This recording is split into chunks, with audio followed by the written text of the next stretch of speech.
أعوذ بالله من الشيطان الرجيم بسم الله الرحمن الرحيم أم كنتم شهداء إذ حضر يعقوب الموت إذ قال لبنيه ما تعبدون من بعدي قالوا نعبد إلهك وإله آبائك إبراهيم وإسماعيل وإسحاق إلها واحدا ونحن له مسلمون تلك أمة قد خلت لها ما كسبت ولكم ما كسبتم ولا تسألون عما كانوا يعملون وقالوا كونوا هودا أو نصارى تهتدوا قل بل ملة إبراهيم حنيفا وما كان من المشركين. السلام عليكم ورحمة الله وبركاته. إن الحمد لله نحمده ونستعينه ونستغفره ونعوذ بالله من شرور أنفسنا ومن سيئات أعمالنا من يهده الله فلا مضل له ومن يضلل فلا هادي له وأشهد أن لا إله إلا الله وحده لا شريك له وأشهد أن محمدا عبده ورسوله. يا أيها الذين آمنوا اتقوا الله حق تقاته ولا تموتن إلا وأنتم مسلمون. أما بعد فإن خير الحديث كتاب الله وأصدق السنن سنن محمد صلى الله عليه وسلم وشر الأمور محدثاتها وكل محدثة بدعة وكل بدعة ضلالة وكل ضلالة في النار. أعوذ بالله من الشيطان الرجيم. ومن أضل ممن يدعو من دون الله من لا يستجيب له إلى يوم القيامة وهم عن دعائهم غافلون. وإذا حشر الناس كانوا لهم أعداء وكانوا بعبادتهم كافرين. പ്രിയമുള്ള സഹോദരി സഹോദരന്മാരെ, രക്ഷിതാക്കളെ, വാക്കുകൾ ശ്രദ്ധിക്കുന്ന നല്ലവരായ ശ്രോതാക്കളെ, സഹൃദയരായ നാട്ടുകാരെ, പരമകാരുണികനും കരുണാനിധിയുമായ റബ്ബ് സുബ്ഹാനഹു വ തആലയുടെ എല്ലാ വിധിവിലക്കുകളും സൂക്ഷിച്ചുകൊണ്ട് അവന്റെ നിയമനിർദ്ദേശങ്ങൾ കഴിവിൻപടി പാലിച്ചുകൊണ്ട് ജീവിതത്തിന്റെ എല്ലാ മേഖലകളിലും തഖ്വ കൈവിടാതെ ജീവിക്കാൻ ശ്രമിക്കണേ എന്നാദ്യമായി ഗൗരവപൂർവം ഓർമ്മപ്പെടുത്തുകയാണ്. ഇസ്ലാഹി പ്രസ്ഥാനത്തിന്റെ ആശയാദർശങ്ങളെ ആക്ഷേപിച്ചുകൊണ്ട് ഇരുവിഭാഗം സമസ്തക്കാരും ഇവിടെ സംസാരിക്കുകയുണ്ടായി.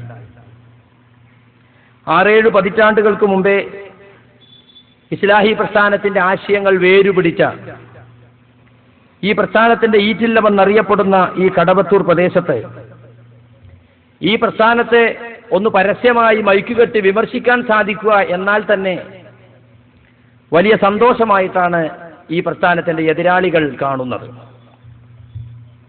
മുജാഹിദ് പ്രസ്ഥാനത്തിൽ വർഷങ്ങൾക്ക് മുമ്പുണ്ടായ അനിവാര്യമായിരുന്ന പിളർപ്പിന് ശേഷവും യഥാർത്ഥ മുജാഹിദ് പ്രസ്ഥാനം അഭൂതപൂർവമായി വളരുന്നു എന്നത് മുസ്ലിയാക്കന്മാർക്കും അവരുടെ സിൽബന്ദികൾക്കും സഹിക്കാൻ കഴിയുന്നതിലും അപ്പുറമാണ് എന്ന് പറയേണ്ടതില്ല. ചങ്ങരംകുളം മുജാഹിദ് സമ്മേളനത്തിന്റെ പ്രചാരണാർത്ഥം കേരളത്തിൽ അങ്ങോളം ഇങ്ങോളം നടന്ന പ്രചാരണ യോഗങ്ങളും പ്രമേയ വിശദീകരണ പരിപാടികളും തുടർന്നുണ്ടായ ഇസ്ലാഹി സമ്മേളനവും ജനപങ്കാളിത്തം കൊണ്ടും അതുപോലെ തന്നെ ആസൂത്രണം കൊണ്ടും ഏറെ ശ്രദ്ധിക്കപ്പെട്ടു എന്നത് മുസ്ലിയാക്കന്മാരെ സംബന്ധിച്ചിടത്തോളം വിറളി കൂടുതൽ പിടിപ്പിച്ചിരിക്കുകയാണ്. ജനങ്ങൾ മുജാഹിദ് പ്രസ്ഥാനത്തോടും അതിന്റെ ആശയാദർശങ്ങളോടും അടുക്കുന്നതിനെ എന്ത് വില കൊടുത്തും തടയിടുക എന്ന ഉദ്ദേശമാണ് മുസ്ലിയാക്കന്മാരെ സംബന്ധിച്ചിടത്തോളം പുതിയ പുതിയ ദുർവ്യാഖ്യാനങ്ങളുമായി ഇസ്ലാഹി പ്രസ്ഥാനത്തിലെ രംഗത്ത് വരാൻ ഇവരെ പ്രേരിപ്പിക്കുന്നത്. ഇത്രയൊക്കെ ആളും അർത്ഥവും കയ്യിലുണ്ടായിട്ടും ദുർവ്യാഖ്യാനങ്ങളും കള്ളാരോപണങ്ങളും പ്രസ്ഥാനത്തിനെതിൽ വേണ്ടുവോളം പ്രചരിപ്പിച്ചിട്ടും ദിനേന എന്നോണം ഇസ്ലാഹി പ്രസ്ഥാനത്തിലേക്ക് ആളുകൾ ഒഴുകിക്കൊണ്ടിരിക്കുകയാണ്. സാധാരണക്കാർ മാത്രമല്ല, പള്ളി ദർസുകളിൽ, ഇവരുടെ അറബി കോളേജുകളിൽ, ജാമിയകളിൽ ഓതിപ്പടിച്ച ആളുകൾ പോലും പ്രസ്ഥാനത്തിലേക്ക് കടന്നു വരുന്നു.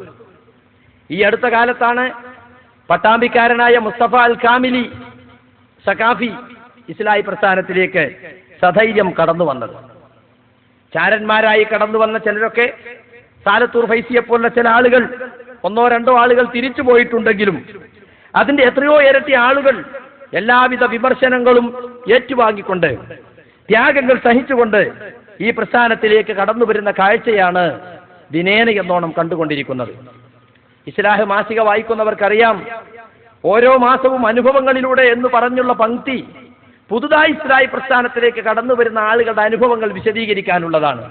നിങ്ങൾക്ക് ഓരോ മാസവും അത് കാണാൻ സാധിക്കും. ഈ ഒഴുക്ക് എങ്ങനെ തടഞ്ഞു നിർത്താം എന്ന് മുസ്ലിയാക്കന്മാർ ആലോചിക്കുകയാണ്. ആ ഒഴുക്ക് തടഞ്ഞു നിർത്താൻ നമ്മളെ കൊണ്ട് സാധിക്കുന്നില്ലല്ലോ എന്ന വേവലാതിയും അസ്വസ്ഥതയുമാണ് വാസ്തവത്തിൽ മുസ്ലിയാക്കന്മാർ പുതിയ പുതിയ ആരോപണങ്ങളുമായി പ്രസ്ഥാനത്തെ നേരിടാൻ പ്രേരിപ്പിക്കുന്നത് എന്ന് പറയേണ്ടി വന്നിരിക്കുന്നു. ഈ അസ്വസ്ഥതയുടെ ബഹിർപ്രകടനമാണ് പ്രസ്ഥാനത്തിനെതിരെ ഇപ്പോൾ നടന്നുകൊണ്ടിരിക്കുന്ന എല്ലാവിധ നീക്കങ്ങളും. കോഴിക്കോട് ജില്ലയുടെ ചില ഭാഗങ്ങളിലൊക്കെ പഴയ ടൈഗർ സുന്നിയെ പുനർജീവിപ്പിച്ചുകൊണ്ട് പ്രസ്ഥാനത്തിന്റെ വളർച്ചയെ തടയിടാൻ വേണ്ടി ഇവർ ഗൂഢാലോചനകൾ നടത്തുന്നതായും അതിന്റെ ചില തെളിവുകൾ നമുക്ക് കിട്ടിയതായും ഈ സദസ്സിനെ ഞാൻ ഓർമ്മപ്പെടുത്തുകയാണ്. പക്ഷേ പഴയ പോലെ എല്ലാം കേട്ടും സഹിച്ചും ക്ഷമിച്ചും അങ്ങനെ ഇവർക്ക് ഓശാന പാടി നിൽക്കുമെന്ന് മുസ്ലിയാക്കന്മാർ ഇനിയും കരുതരുത് എന്ന് മാത്രമാണ് അതിനെ സംബന്ധിച്ച് എനിക്ക് പറയാനുള്ളത്. സുഹൃത്തുക്കളെ, ഈ കടവത്തൂരിൽ ഈയിടെ നടന്ന മുജാഹിദ് വിമർശന പ്രസംഗങ്ങൾ അത് നിങ്ങളൊന്ന് ശ്രദ്ധിക്കുമ്പോൾ ഞാൻ ഈ പറഞ്ഞത് എത്രമാത്രം സത്യമാണ് എന്ന് നിങ്ങൾക്ക് മനസ്സിലാക്കാൻ സാധിക്കും. ഞാൻ എൻ്റെ മുഖവുര നീട്ടി പറയുകയല്ല, ഞാൻ എൻ്റെ വിഷയത്തിലേക്ക് കടക്കുകയാണ്. മുജാഹിദുകളും ഈ ഖുബൂരി മുസ്ലിയാക്കളും തമ്മിലുള്ള പ്രധാനപ്പെട്ട തർക്കം തൗഹീദിന്റെ കാര്യത്തിൽ തന്നെയാണ്. ലാ ഇലാഹ ഇല്ലല്ലാഹ് മുഹമ്മദ് റസൂലുള്ളാഹ് എന്ന ഷഹാദത്ത് കലിമ അംഗീകരിക്കുന്ന ഒരു മുസ്ലിം അള്ളാഹുവിനെ മാത്രമേ ആരാധിക്കാവൂ, അവനോട് മാത്രമേ പ്രാർത്ഥിക്കാവൂ, അവന്റെ പേരിൽ മാത്രമേ നേർച്ച വഴിപാടുകൾ അർപ്പിക്കാവൂ, അവനെ പിടിച്ചു മാത്രമേ സത്യം ചെയ്യാവൂ എന്നാണ് പരിശുദ്ധ ഖുർആനിന്റെയും തിരുനബി സല്ലല്ലാഹു അലൈഹി വസല്ലമയുടെ സഹീഹായ ഹദീസുകളുടെയും വെളിച്ചത്തിൽ മുജാഹിദുകൾ ഇവിടെ പഠിപ്പിച്ചുകൊണ്ടിരിക്കുന്നത്. എന്നാൽ ഖുബൂരി മുസ്ലിയാക്കന്മാരാകട്ടെ അള്ളാഹുവിന് പുറമെ അമ്പിയാക്കളോടും ഔലിയാക്കളോടും പ്രാർത്ഥിക്കാം, അവർ അള്ളാഹു കാണും പോലെ കാണും, അള്ളാഹു കേൾക്കും പോലെ കേൾക്കും, അവർക്ക് ഉത്തരം ചെയ്യാൻ സാധിക്കും എന്നു മാത്രമല്ല, അള്ളാഹുവിനോട് തേടിയതിനേക്കാൾ എളുപ്പത്തിൽ വേഗത്തിൽ ഉത്തരം കിട്ടാൻ സാധ്യതയുള്ളത് മഹാന്മാരോട് തേടിയാലാണ് എന്ന് ലജ്ജയില്ലാതെ കൂസലില്ലാതെ പ്രഖ്യാപിക്കാൻ മാത്രം മുസ്ലിയാക്കന്മാർ ഇപ്പോൾ അധപ്പതിച്ചു പോയിരിക്കുകയാണ്. മാത്രമല്ല, ഈ അടുത്ത കാലത്ത് അള്ളാഹുവിനോട് നേരിട്ട് ചോദിക്കാൻ നമുക്ക് അനുവാദമേ ഇല്ല, അവകാശമേ ഇല്ല. നബി സല്ലല്ലാഹു അലൈഹി വസല്ലമക്ക് മാത്രമാണ് അള്ളാഹുവോട് നേരിട്ട് ചോദിക്കാൻ അനുവാദമുള്ളൂ. അതേസമയം നമ്മൾ ചോദിക്കേണ്ടത് നബി സല്ലല്ലാഹു അലൈഹി വസല്ലമയോടാണ് എന്ന് വ്യക്തമായി തന്നെ എഴുതി പിടിപ്പിച്ചത് നമുക്ക് കാണുവാൻ സാധിക്കും. ഇസ്ലാമിക പ്രമാണങ്ങളുടെ അടിസ്ഥാനത്തിൽ പറയുകയാണെങ്കിൽ മുസ്ലിയാക്കന്മാരുടെ ഇത്തരം വാദങ്ങളെല്ലാം ഗുരുതരമായ വിശ്വാസ വ്യതിയാനങ്ങളാണ് എന്ന് സലഫികൾ മനസ്സിലാക്കുന്നു. അതുകൊണ്ട് തന്നെ അത്തരം വ്യതിയാനങ്ങളെ കാലാകാലങ്ങളിൽ തുറന്നു കാട്ടുക എന്നത് ഇസ്ലാഹി പ്രസ്ഥാനം അതിന്റെ ദൗത്യമായി ഏറ്റെടുത്തിരിക്കുകയാണ്. കാരണം ലാ ഇലാഹ ഇല്ലല്ലാഹ് എന്ന് പറഞ്ഞാൽ അല്ലാഹുവല്ലാതെ ആരാധനക്കർഹനായി മറ്റാരുമില്ല എന്നാണല്ലോ അർത്ഥം. സ്വാഭാവികമായും എന്തൊക്കെയാണ് ആരാധന എന്ന് പരിശോധിക്കേണ്ടി വരുന്നു. അദ്ദുആഉ ഹുവൽ ഇബാദ, പ്രാർത്ഥന അത് തന്നെയാണ് ആരാധന എന്ന നബി സല്ലല്ലാഹു അലൈഹി വസല്ലമയുടെ വചനം നമസ്കാരവും നോമ്പും അതുപോലെ തന്നെ ഹജ്ജുമൊക്കെ ഇബാദത്തായതുപോലെ ദുആയും ഇബാദത്താണ് എന്ന് മനസ്സിലാക്കാത്ത ഒരുപാട് ആളുകൾ ഇന്നും നമ്മുടെ സമുദായത്തിലുണ്ട് എന്ന് പലപ്പോഴും തോന്നിപ്പോകാറുണ്ട്. മുഹയ്യദ്ദീൻ ശൈഖെ രക്ഷിക്കണേ, ബദരീങ്ങളെ എനിക്കൊരു കുട്ടിയെ തരണേ, മമ്പരത്തങ്ങളെ എന്റെ രോഗം മാറ്റണേ, കുഞ്ഞിപ്പള്ളിയിലെ ശൈഖേ എന്റെ പ്രയാസം നീക്കണേ എന്നിങ്ങനെ മരിച്ചുപോയ മഹാന്മാർ അമ്പിയാക്കളെയും ഔലിയാക്കളെയും ഒക്കെ വിളിച്ചു പ്രാർത്ഥിക്കുന്നത് ലാ ഇലാഹ ഇല്ലല്ലാഹ് എന്ന കലിമത്ത് തൗഹീദിനെതിരാണ്. ഇസ്ലാം ഒരിക്കലും പൊറുക്കുകയില്ലെന്ന് പ്രഖ്യാപിച്ച ശുദ്ധ ശിർക്കാണത്. ഗുരുതരമായ അക്രമമാണ്. ഇന്ന ശിർക ലദുൽമുൻ അലീം, ശിർക്ക് ഗുരുതരമായ അക്രമമാകുന്നു എന്ന് ഖുർആൻ പറഞ്ഞിട്ടുണ്ടല്ലോ. ആ അക്രമമാണത്. മറ്റേത് പാപങ്ങളും അല്ലാഹു അവൻ ഉദ്ദേശിച്ചവർക്ക് പുറത്തു കൊടുത്തേക്കാം. പക്ഷേ ശിർക്ക് എന്ന ഗുരുതരമായ പാപം, അതിൽ നിന്ന് ഖേദിച്ചു മടങ്ങാതെ ഒരാൾ മരിച്ചു പോയാൽ അയാൾക്ക് മാപ്പില്ല, അയാൾ നരകത്തിലാണ് കിടക്കുക. നേരെ മറിച്ച് ലാ ഇലാഹ ഇല്ലല്ലാഹ് എന്ന കലിമത്തിന് അനുഗുണമായി ജീവിച്ച് അവസാന ശ്വാസം വരെ അത് മുറുകെ പിടിച്ചുകൊണ്ട് ജീവിച്ചാൽ അയാൾ സ്വർഗത്തിൽ കടക്കുന്നതാണ് എന്ന് നബി സല്ലല്ലാഹു അലൈഹി വസല്ലം നമുക്ക് മനസ്സിലാക്കി തന്നിട്ടുണ്ട്. ഇന്നഹു മൻ യുശ്രികു ബില്ലാഹ് ഫഖദ് ഹറമല്ലാഹു അലൈഹിൽ ജന്ന വമഅവാഹുൻ നാർ. ആരെങ്കിലും അല്ലാഹുവിൽ പങ്കു ചേർത്താൽ അയാൾക്ക് ചെന്നെത്താനുള്ള സങ്കേതം നരകമാണ്, സ്വർഗം അയാൾക്ക് അല്ലാഹു നിഷിദ്ധമാക്കിയിരിക്കുന്നു എന്ന് വളരെ വ്യക്തമായി ഖുർആൻ പറഞ്ഞിട്ടുണ്ട്. ഇത്രയും ഗുരുതരമായ ഒരു പാപത്തിലേക്കാണ് മുസ്ലിയാക്കന്മാർ സാധാരണ ജനങ്ങളെ ക്ഷണിച്ചുകൊണ്ടിരിക്കുന്നത്. അന്ധവിശ്വാസങ്ങളും അനാചാരങ്ങളും സമുദായത്തിൽ അരപ്പിട്ടുറപ്പിക്കാൻ വേണ്ടിയാണ് എല്ലാ വിഭാഗം കുബൂരികളും ഇന്ന് മത്സരിച്ചു കൊണ്ടിരിക്കുന്നത്. ഇവിടെ നടന്ന പരിപാടികളും യഥാർത്ഥത്തിൽ പുറത്തു കേൾപ്പിക്കുന്ന സന്ദേശം അത് തന്നെയാണ്. നാട്ടിൽ നിലനിൽക്കുന്ന അന്ധവിശ്വാസങ്ങൾക്കും അനാചാരങ്ങൾക്കുമൊക്കെ പുതിയ പുതിയ തെളിവുകൾ ഉണ്ടാക്കി ഈ ശിർക്ക് ബിദ്അത്തുകൾ സമൂഹത്തിൽ വീണ്ടും വീണ്ടും സ്ഥാപിക്കാനാണ് മുസ്ലിയാക്കന്മാർ ശ്രമിച്ചുകൊണ്ടിരിക്കുന്നത്. ആ ശിർക്ക് പ്രചാരണത്തെ തുറന്നു കാട്ടുകയും കഴിയുന്നത്ര ഇസ്ലാമിനെ മുസ്ലിങ്ങൾക്കും അമുസ്ലിങ്ങൾക്കും ബോധ്യപ്പെടുത്തി കൊടുക്കുകയും പരിചയപ്പെടുത്തി കൊടുക്കുകയും ചെയ്യുകയാണ് മുജാഹിദുകൾ ചെയ്യുന്നത്. ഞാൻ പറഞ്ഞു വന്നത്, ഇവിടുത്തെ സമസ്തക്കാരും മുജാഹിദുകളും തമ്മിലുള്ള ഏറ്റവും പ്രധാനപ്പെട്ട തർക്കം തൗഹീദിന്റെ കാര്യത്തിൽ തന്നെയാണ്. ആ തർക്കം ശാഖാപരമല്ല, നിസാരമല്ല, ഇസ്ലാമിന്റെ അടിസ്ഥാന തത്വത്തിന്റെ പേരിലുള്ള മൗലികമായ തർക്കമാണത് എന്ന് ഈ സന്ദർഭത്തിൽ ഞാൻ എൻ്റെ ശ്രോതാക്കളെ ഓർമ്മപ്പെടുത്തുകയാണ്. പേരോട് സഖാഫി ഇവിടെ നടത്തിയ 2 ദിവസങ്ങളിലായി നടത്തിയ പ്രസംഗത്തിൽ അദ്ദേഹം പ്രധാനമായും സ്ഥാപിക്കാൻ ശ്രമിച്ചതും ഈ ശിർക്ക് ബിദ്അത്തുകളെ തന്നെയായിരുന്നു. അതുകൊണ്ട് ആ 2 ദിവസത്തെ പ്രസംഗങ്ങൾക്ക് ഇന്നും ഇൻഷാ അല്ലാഹ് 5-ാം തീയതിയും മറുപടി പറയണമെന്നാണ് ഞാൻ ഉദ്ദേശിക്കുന്നത്. അള്ളാഹുവിനോട് പ്രാർത്ഥിക്കുക എന്ന തൗഹീദിന്റെ ആശയത്തെ വ്യക്തമായും തെറ്റിദ്ധരിപ്പിച്ചുകൊണ്ട് ശിർക്കിനെ തൗഹീദായി തലകുത്തനെയായി അവതരിപ്പിക്കുകയാണ് ഈ സഖാഫി മുഖ്യമായും ഇവിടെ പ്രസംഗത്തിൽ ചെയ്തത് എന്ന് പ്രസംഗം കേട്ട ഈ നാട്ടുകാർക്ക് എല്ലാവർക്കും അറിയാം. മരിച്ചുപോയ മഹാന്മാർ അമ്പിയാക്കളും ഔലിയാക്കളുമൊക്കെ അള്ളാഹു നിശ്ചയിച്ച കാരണക്കാരാണെന്നും അവരെ മരണശേഷവും വിളിച്ചു തേടുന്നതിന് യാതൊരു തെറ്റുമില്ലെന്നും ദുർവ്യാഖ്യാനങ്ങളിലൂടെ സമർത്ഥിച്ചുകൊണ്ട് പുതിയ പുതിയ വാദങ്ങൾ അവതരിപ്പിച്ചുകൊണ്ട് ശിർക്കിനെ ന്യായീകരിക്കുകയും അങ്ങനെ ഈ പ്രദേശത്ത് വന്ന് മുജാഹിദ് പ്രബോധകന്മാരുടെ ചില അടർത്തിയെടുത്ത ക്ലിപ്പുകൾ കൊണ്ട് തന്റെ വാദം സ്ഥാപിക്കുവാൻ വേണ്ടി അദ്ദേഹം സമയം വിനിയോഗിക്കുകയും ചെയ്തു. തന്റെ ശ്രോതാക്കളിൽ ഭൂരിഭാഗവും മുജാഹിദുകളുടെ മറുപടി പ്രസംഗം കേൾക്കാൻ വരികയില്ല എന്ന് അദ്ദേഹത്തിന് അറിയാവുന്നത് കൊണ്ടായിരിക്കാം പലവിധ കളവുകളും അദ്ദേഹം മുജാഹിദുകളുടെ പേരിൽ വെച്ച് കാച്ചിയത്.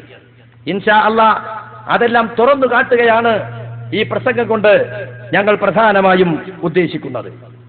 വാസ്തവത്തിൽ മുജാഹിദുകളെ സംബന്ധിച്ചിടത്തോളം ഇത്തരം പരിപാടികൾ മുജാഹിദുകൾ സംഘടിപ്പിക്കുന്നത് മുജാഹിദുകളുടെ ആശയത്തെ ബോധ്യപ്പെടുത്തുന്നതോടൊപ്പം എതിരാളികളുടെ ആശയം അതെന്തുമാത്രം അപകടകരമാണ്, ഖുർആനും സുന്നത്തും എതിരാണ് എന്ന് ബോധ്യപ്പെടുത്തുകയാണ്. ഈ അടുത്ത കാലത്തായി LCD പ്രൊജക്ടർ ഉപയോഗിച്ചുകൊണ്ട് എതിരാളികളുടെ വാദങ്ങൾ അവരുടെ നാവുകളിൽ കൂടെ തന്നെ തുറന്നു കാണിക്കാൻ ഇസ്ലാഹി പ്രസ്ഥാനം ഒരു പുതിയ പ്രബോധന ശൈലി സ്വീകരിക്കുകയുണ്ടായി. വർഷങ്ങൾക്ക് മുമ്പ് ഈ LCD പ്രൊജക്ടറും സ്ക്രീനുമായി ഞങ്ങൾ പ്രബോധന രംഗത്തിറങ്ങിയപ്പോൾ ഈ മുസ്ലിയാക്കന്മാർ അതിനെ കളിയാക്കുകയും പരിഹസിക്കുകയുമാണ് ചെയ്തിരുന്നത്. ഇന്ന് LCD പ്രൊജക്ടർ ഉപയോഗിച്ചുകൊണ്ട് ഒരുപാട് കുതന്ത്രങ്ങളിലൂടെ തങ്ങളുടെ ആശയങ്ങൾ സ്ഥാപിക്കാൻ ശ്രമിക്കുന്ന പേരോട് സഖാഫി തന്നെ സ്ക്രീനും കൊണ്ട് നടക്കണ്ട എന്ന് പറഞ്ഞ് പരിഹസിക്കുന്ന ഒരു രംഗം നിങ്ങൾക്ക് സ്ക്രീനിൽ കാണാൻ സാധിക്കും. അതിന് കാരണം എന്താണ്? അന്ന് ഇയാൾക്ക് LCD എന്താണെന്നോ എങ്ങനെയാണ് LCD പ്രവർത്തിപ്പിക്കേണ്ടതെന്നോ അത് ദീനീ പ്രബോധനത്തിന് എങ്ങനെ ഉപയോഗിക്കാമെന്നോ ഇദ്ദേഹത്തിനോ ഇദ്ദേഹത്തിന്റെ കൂടെയുള്ളവർക്കോ അറിയുമായിരുന്നില്ല. മാത്രമല്ല, പണ്ടൊക്കെ ഞങ്ങൾ എന്തെങ്കിലും പറഞ്ഞാൽ അതൊന്നും മുസ്ലിയാക്കന്മാര് പറഞ്ഞിട്ടുണ്ടാവില്ല, അതൊക്കെ ഇവർ ആരോപിക്കുകയാണ് എന്ന് പറഞ്ഞ് സാധാരണക്കാരെ തെറ്റിദ്ധരിപ്പിക്കാൻ അവർക്ക് സാധിക്കുമായിരുന്നു. പക്ഷെ നേർക്ക് നേരെ അവരെ പ്രസംഗം LCD പ്രൊജക്ടർ ഉപയോഗിച്ച് കാണിച്ചു കൊടുത്തപ്പോൾ അതിന് മറുപടി പറയാൻ സാധിക്കാതെ മുസ്ലിയാക്കന്മാരെ സംബന്ധിച്ചിടത്തോളം അവർക്ക് വലിയ വിഷമമായി. അന്നവർ LCD സ്ക്രീനിനെ തന്നെ എതിർത്തുകൊണ്ട് പ്രസംഗിച്ച ഒരു രംഗം നിങ്ങൾ ആദ്യമായി ഒന്ന് കേട്ടോളൂ. പേരോട് സട്ടാഫി തന്നെ പറയുന്ന രംഗം. ഞാൻ പറഞ്ഞു വന്നത്, നൂറുകണക്കിന് കേസറ്റുകൾ ആർക്കും കിട്ടും. മൗലവിമാര് കേസറ്റ് വാങ്ങി, അത് വാങ്ങിയിട്ടത് കേട്ട് പഠിക്കല്ല. മൗലവിമാരെന്താ ചെയ്തത്? കേസറ്റ് വാങ്ങി, CD കേസറ്റ് വാങ്ങിയിട്ട് മൗലവിമാര് വല്ല കോഴിക്കോട്ട് ശൈഖിന്റെ പള്ളിയിൽ എടുത്തു. ബർക്കത്തുള്ള സ്ഥലം തന്നെയാണല്ലോ. അല്ലെങ്കിൽ വേറെ ഏതെങ്കിലും ഒരു സ്ഥലത്ത് മൗലവിമാര് വന്നിട്ട് സ്ക്രീനിൽ ഇങ്ങനെ കാണിക്കുകയാണ് ആണുങ്ങൾക്കും പെണ്ണുങ്ങൾക്കൊക്കെ, ഇതാ പേരോടിതാ ഓടിപ്പോകുന്നു, പേരോടിതാ ഞങ്ങളുടെ ചോദ്യത്തിന് മറുപടി മുട്ടുന്നു. അങ്ങനെ മുട്ടുന്ന മൗലവിമാരുണ്ടെങ്കിൽ സ്ക്രീനും കൊണ്ട് നടക്കണ്ട. കോഴിക്കോട്ട് ജീവനുള്ള മൗലവിമാരുണ്ടെങ്കിൽ നേരിൽ പറയാൻ തയ്യാറാകണം. നിന്റെ വിഷയം അമ്മഞ്ഞമ്മഞ്ഞം പറയണ്ട. മുജാഹിദ് പ്രസ്ഥാനം പിഴച്ചതാണെന്ന് ഖുർആനിലും ഹദീസ് കൊണ്ടും ഞാൻ തെളിയിക്കും. സുന്നത്ത് ജമാഅത്ത് പിഴച്ചതാണെന്ന് തെളിയിക്കാൻ ഏതെങ്കിലും ഒരു മൗലവിയുണ്ടോ? അവരെ ജീവനോടെയാക്കാൻ സ്ക്രീനും കൊണ്ട് നടക്കണ്ട കേട്ടോ. നമ്മളെ പ്രസംഗത്തിന്റെ അത്ര അങ്ങേ തലയും അങ്ങോട്ട് കട്ടുകളിയാ, ഇങ്ങേ തലയും കട്ടുകളിയാ. എന്നിട്ടോ ഞാൻ ചിലപ്പോ മുജാഹിദ് ഇങ്ങനെ പറയുന്നു എന്ന് പറഞ്ഞ് ചില കാര്യം ഉദ്ധരിക്കൂ, അതിന്റെ മറുപടി ശേഷം ഞാൻ പറഞ്ഞിട്ടുണ്ടാവും, അതിവർ കേൾപ്പിക്കൂല. അപ്പൊ മുജാഹിദ് ഇങ്ങനെ പറയുന്നു എന്ന് പറഞ്ഞാൽ അതും കേൾപ്പിക്കൂല. എന്നിട്ട് പേരോട് ഇതാ സംഭവിക്കുന്നു എന്നറിയൂ, അത് നിങ്ങളെ വാചകം ഉദ്ധരിച്ചതാ. അവർ സാധാരണ പതിവാണത്. അങ്ങനെ മൂപ്പര് LCD സ്ക്രീനും കൊണ്ടിറങ്ങിയ മുജാഹിദുകളെ അങ്ങേയറ്റം രോഷത്തോടു കൂടി നേരിടുകയാണ്. സ്ക്രീനും കൊണ്ട് നടക്കണ്ട, ഇങ്ങോട്ട് വാ, ആരായാലും കുഴപ്പമില്ല എന്നൊക്കെ മൂപ്പര് വെല്ലുവിളിക്കുകയും അണികളെ പിടിച്ചു നിർത്താൻ വേണ്ടി മൂപ്പര് കുതന്ത്രം മെനയുകയുമാണ്. എന്ന് മാത്രമല്ല, അവസാനം മൂപ്പര് എങ്ങനെയൊക്കെയോ തപ്പിപ്പിടിച്ചിട്ട് ഒരു VCD പ്ലെയർ, ഏതോ മാമാന്റെ പെട്ടിയിൽ നിന്ന് കിട്ടിയാൻ തോന്നുന്നുണ്ട്, ഒരു VCD പ്ലെയറും കൊണ്ടാണ് അയാൾ പിന്നെ പ്രത്യക്ഷപ്പെട്ടത്. അദ്ദേഹത്തിന്റെ സങ്കടം അത് നിങ്ങളൊന്ന് കണ്ടോളി. അദ്ദേഹത്തെ LCD സ്ക്രീന് കിട്ടാതായപ്പോ മൂപ്പര് കാണിച്ച സങ്കടം. സ്ക്രീനും കൊണ്ട് നടക്കണ്ട, എത്ര സങ്കടമാണിത് കേട്ടോളെ. സ്ക്രീനും കൊണ്ട് നടക്കണ്ട, എത്ര സങ്കടമാണിത് കേട്ടോളെ. സ്ക്രീനും കൊണ്ട് നടക്കണ്ട, എത്ര സങ്കടമാണിത് കേട്ടോളെ. അങ്ങനെ മൂപ്പരെ സങ്കടം കണ്ടിട്ട് നമുക്ക് വല്ലാത്ത വിഷമായി. ഇയാളിന് സ്ക്രീനൊക്കെ മടക്കിച്ചിട്ടുന്ന ഇയാളെ നേരിട്ടൊന്ന് പോയി കളയാം എന്ന് വിചാരിച്ച് ഞങ്ങൾ സംവാദത്തിന് പോയി. അങ്ങനെ മഞ്ചേശ്വരം ഹൊസങ്കടിയിൽ ഞങ്ങൾ തമ്മിൽ സംവാദം നടത്തി. സംവാദത്തിൽ ഇയാളുടെ വാദങ്ങളെ എതിർത്തുകൊണ്ടും മുജാഹിദ് പ്രസ്ഥാനത്തിന് ആശയാദർശങ്ങളെ സ്ഥാപിച്ചുകൊണ്ടും ഞങ്ങൾ വിഷയം അവതരിപ്പിക്കുകയും ചോദ്യങ്ങൾ ചോദിക്കുകയും മറുപടി പറയുകയും ഒക്കെ ചെയ്തു. കൂട്ടത്തിൽ ഇവരുടെ സംയുക്ത കാളിയായ അബ്ദുറഹ്മാൻ മഖ്ദൂമിയുടെ പരിഭാഷയെടുത്ത് ഞാൻ വായിച്ചു. ഞങ്ങളുടെ ഭാഗത്ത് അത് വായിച്ചപ്പോ പിടിച്ചു നിൽക്കാൻ കഴിയാതെ മൂപ്പര് അവസാനം വെല്ലുവിളിച്ച ആളല്ലേ, നേരിട്ട് വരീം. നേരിട്ട് ചെന്നു, ചോദ്യം ചോദിച്ചു. മൂപ്പര പാളയത്തിലുള്ള ആളുടെ പരിഭാഷ തന്നെ വായിച്ചപ്പോ അയാള് അബ്ദുറഹ്മാൻ മഖ്ദൂമി എന്ന കാന്തപുരത്തിന്റെ സംയുക്ത ഖാദിമാരിൽ ഒരാളായ തിരൂരങ്ങാടി ഖാദിയെ അദ്ദേഹം തള്ളുകയാണ് ചെയ്യുന്നത്. ആ ഭാഗം നിങ്ങളൊന്ന് കണ്ടോളൂ. മഖ്ദൂമി അദ്ദേഹം തള്ളുകയാണ്. മഖ്ദൂമി എഴുതിയിട്ടുണ്ട്. മഖ്ദൂമി സുന്നി യുവജന സംഘത്തിന്റെ ആരാണ്? ഞങ്ങൾ സുന്നി യുവജന സംഘത്തിന്റെ പ്രതിനിധിയായിട്ടാണ് ഇവിടെ വന്നിട്ടുള്ളത്. സുന്നി യുവജന സംഘത്തിന്റെ ആരാണ് മഖ്ദൂമി? അദ്ദേഹത്തിന്റെ ഔദ്യോഗിക സ്ഥാനം എന്താണ്? നിങ്ങൾ പറയണമത്. നിങ്ങളാണ് അത് ഉദ്ധരിച്ചത്. അതുകൊണ്ട് അടുത്ത ചോദ്യത്തിൽ നിങ്ങൾ പറഞ്ഞോളൂ. ഞാൻ ചോദിക്കാൻ കാരണം നിങ്ങൾ ഇങ്ങനെ ഉദ്ധരിച്ച ആളുകളെ കബളിപ്പിക്കാൻ ശ്രമിക്കുന്നത് കൊണ്ടാണ്. അത് ഞങ്ങളെ സംഘടനയുടെ ആരാണ് മഖ്ദൂമി? ഞങ്ങളെ സംഘടനയുടെ ആരാണെന്ന് നിങ്ങൾ പറയണം. ഇനി മഖ്ദൂമി അങ്ങനെ ഒരു പരിഭാഷ എഴുതിയാൽ അത് ഞങ്ങൾക്ക് എന്ത് ബാധകം? കണ്ടോ, അദ്ദേഹത്തിന്റെ സ്വന്തം പാളയത്തിലുള്ളവർ അദ്ദേഹം തള്ളുകയാണ്. ഞങ്ങൾ നേരിട്ട് ചെന്നപ്പോൾ മൂപ്പര് പറക്കുന്നുണ്ടില്ലേ, മൂപ്പർക്ക് ഒന്നും പറയാൻ സാധിക്കുന്നില്ല. മഖ്ദൂമിയുടെ പരിഭാഷ എടുത്ത് പച്ച മലയാളത്തിൽ ഞങ്ങൾ വായിച്ചു. നബി സല്ലല്ലാഹു അലൈഹി വസല്ലം സാധാരണ മനുഷ്യനാണെന്ന് നിങ്ങളുടെ പരിഭാഷയിൽ എഴുതിയിരിക്കുന്നു. അതുപോലെ നിങ്ങളുടെ പരിഭാഷയിൽ നിങ്ങൾക്കെതിരായി പലതുമുണ്ടെന്ന് ഒരുപാട് സ്റ്റേജുകളിൽ ഞങ്ങൾ വായിക്കുന്നതാണ്. അതിൽപ്പെട്ട ഒരു ഭാഗം ഞങ്ങൾ അവിടെ വായിച്ചപ്പോ മഖ്ദൂമി അദ്ദേഹം നിഷ്കരുണം തള്ളുകയാണ്. നേർക്ക് നേരെ ചെല്ലാൻ വേണ്ടി വെല്ലുവിളിച്ച ആളെ നേർക്ക് നേരെ ചെന്നപ്പോ മൂപ്പരുടെ സ്ഥിതി ഇതാണ്. അവസാനം മഖ്ദൂമി SYSന്റെ ആ സെക്രട്ടറി പ്രസിഡന്റൊന്നല്ല എന്ന് പറഞ്ഞ് ഒഴിഞ്ഞപ്പോ അദ്ദേഹത്തിന്റെ പരിഭാഷയുടെ പരസ്യം ഇവരുടെ റിസാല മാസികയിൽ വന്നത് ഞങ്ങൾ എടുത്തു. അപ്പൊ അപ്പുറത്ത് നിൽക്കുന്ന ഒരു മുസ്ലിയാരുട്ടി അത് ഒളിഞ്ഞു നോക്കിക്കണ്ട് ഞങ്ങൾ റിസാല എടുക്കുന്നത്. ഉടനെ തന്നെ ഒരു കുറിപ്പ് കൊടുത്തു, റിസാലയിലെ പരസ്യം എന്ന് പറഞ്ഞാൽ നമ്മൾ ഈ പരിഭാഷനെ പറ്റി റിസാലയിൽ പരസ്യം വന്നിട്ടുണ്ട്, അതാണ് അടുത്തവര് പറയാൻ പോകുന്നത്, അതും കൂടി ഒന്ന് കൗണ്ടർ ചെയ്യണം എന്നുള്ള ആൾക്കാണ് അലവി എഴുതി കൊടുത്തത്. പക്ഷേ പേരോടിന് വിറച്ചിട്ട് ഞങ്ങളുടെ മുമ്പിൽ വന്നതല്ലേ, അദ്ദേഹത്തിന് എന്താന്ന് തിരിഞ്ഞില്ല. മൂപ്പര് റിസാലക്കൊരു പരസ്യമാണ് കൊടുത്ത്. അതൊന്ന് കേട്ടോളി ആ രംഗം. ദുഷ്പ്രചരണങ്ങളായിരുന്നില്ല നടത്തേണ്ടത്. ഇവിടെ ഞാൻ പറയുന്നു, ബാക്കി റിസാലയുടെ പരസ്യം, റിസാലയിൽ നമ്മളെ മാസികയുണ്ട് റിസാല, ആ റിസാലയിൽ അത് വാരിക ആ വാരികയിൽ അനുസരിച്ച് വിശദമായി പറഞ്ഞിട്ടുണ്ട്. എല്ലാവരും അത് വായിച്ചു നോക്കണം. ഇവർ പറയുന്നൊക്കെ നിങ്ങൾ അങ്ങനെ തന്നെ വിശ്വസിച്ചു പോകരുത്. ഇനി നിങ്ങൾ നോക്കൂ, ഇതിന്റെ ശേഷം ഇതിൽ പറയാണ് എങ്ങനെയുണ്ട്. റിസാലയിൽ ഈ പരിഭാഷന്റെ പരസ്യം വന്നിട്ടുണ്ട്, അതൊന്നുകൂടി കൗണ്ടർ ചെയ്യണം എന്നുണ്ട്. ഇയാൾക്ക് ഞങ്ങളെ കണ്ടിട്ടുള്ള ബേജാറില് നേർക്ക് നേരെ ചെല്ലാൻ വേണ്ടി വെല്ലുവിളിച്ചിട്ട് നേർക്ക് നേരെ വന്നപ്പോ എന്താ എഴുതി കിട്ടിയെന്ന് മനസ്സിലായില്ല. ആകപ്പാടെ പറിച്ചിട്ട് റിസാല, വാരിക, മാസിക എന്നൊക്കെ പറഞ്ഞിട്ട് മൂപ്പര് കിടന്ന് ഉഴറുന്ന രംഗമാണ് നിങ്ങൾ കണ്ടത്. അങ്ങനെ കഴിഞ്ഞപ്പോ ഞാൻ റിസാലയിൽ വിശദമായി പറഞ്ഞിട്ടുണ്ട്, നിങ്ങൾ അത് വായിക്കണം, നമ്മളെ മാസിക വാരിയേർക്കണം എന്നൊക്കെ പറഞ്ഞല്ലോ. ഞാൻ അങ്ങ് വായിച്ചു കൊടുത്തു. ആ രംഗം കൂടി നിങ്ങളൊന്ന് കണ്ടോളൂ. ഒസക്കടി സംവാദത്തിൽ വെച്ച് ഞാൻ വായിച്ചത്. മഖ്ദൂമിന്റെ പരിഭാഷ, അയാൾ ഞങ്ങളെ സംഘടനന്റെ ആളല്ല. ഇതാരുടെ പത്രം എന്നറിയോ? റിസാല, SSFന്റേതാണ്. SSFന്റെ റിസാലയിലാണ് പറയുന്നത്, വിശുദ്ധ ഖുർആൻ പരിഭാഷ വ്യാഖ്യാന സഹിതം 100 രൂപ വിലക്കുറവിൽ പരിഭാഷകൻ അബ്ദുറഹ്മാൻ മഖ്ദൂമി പൊന്നാനി, തിരൂരങ്ങാടി കാളി. ഈ പരിഭാഷയ്ക്ക് മാത്രം അവകാശപ്പെടാവുന്ന പ്രത്യേകതകൾ അഹ്ലുസുന്നത്ത് വൽ ജമാഅത്തിന്റെ ആശയങ്ങളോട് 100% നീതി പുലർത്തുന്നു. അത് ഞങ്ങളെ ബുക്കിൽ വന്നതല്ല, നിങ്ങളെ റിസാലയിൽ വന്നതാ. അതുകൊണ്ടും തീർന്നില്ല.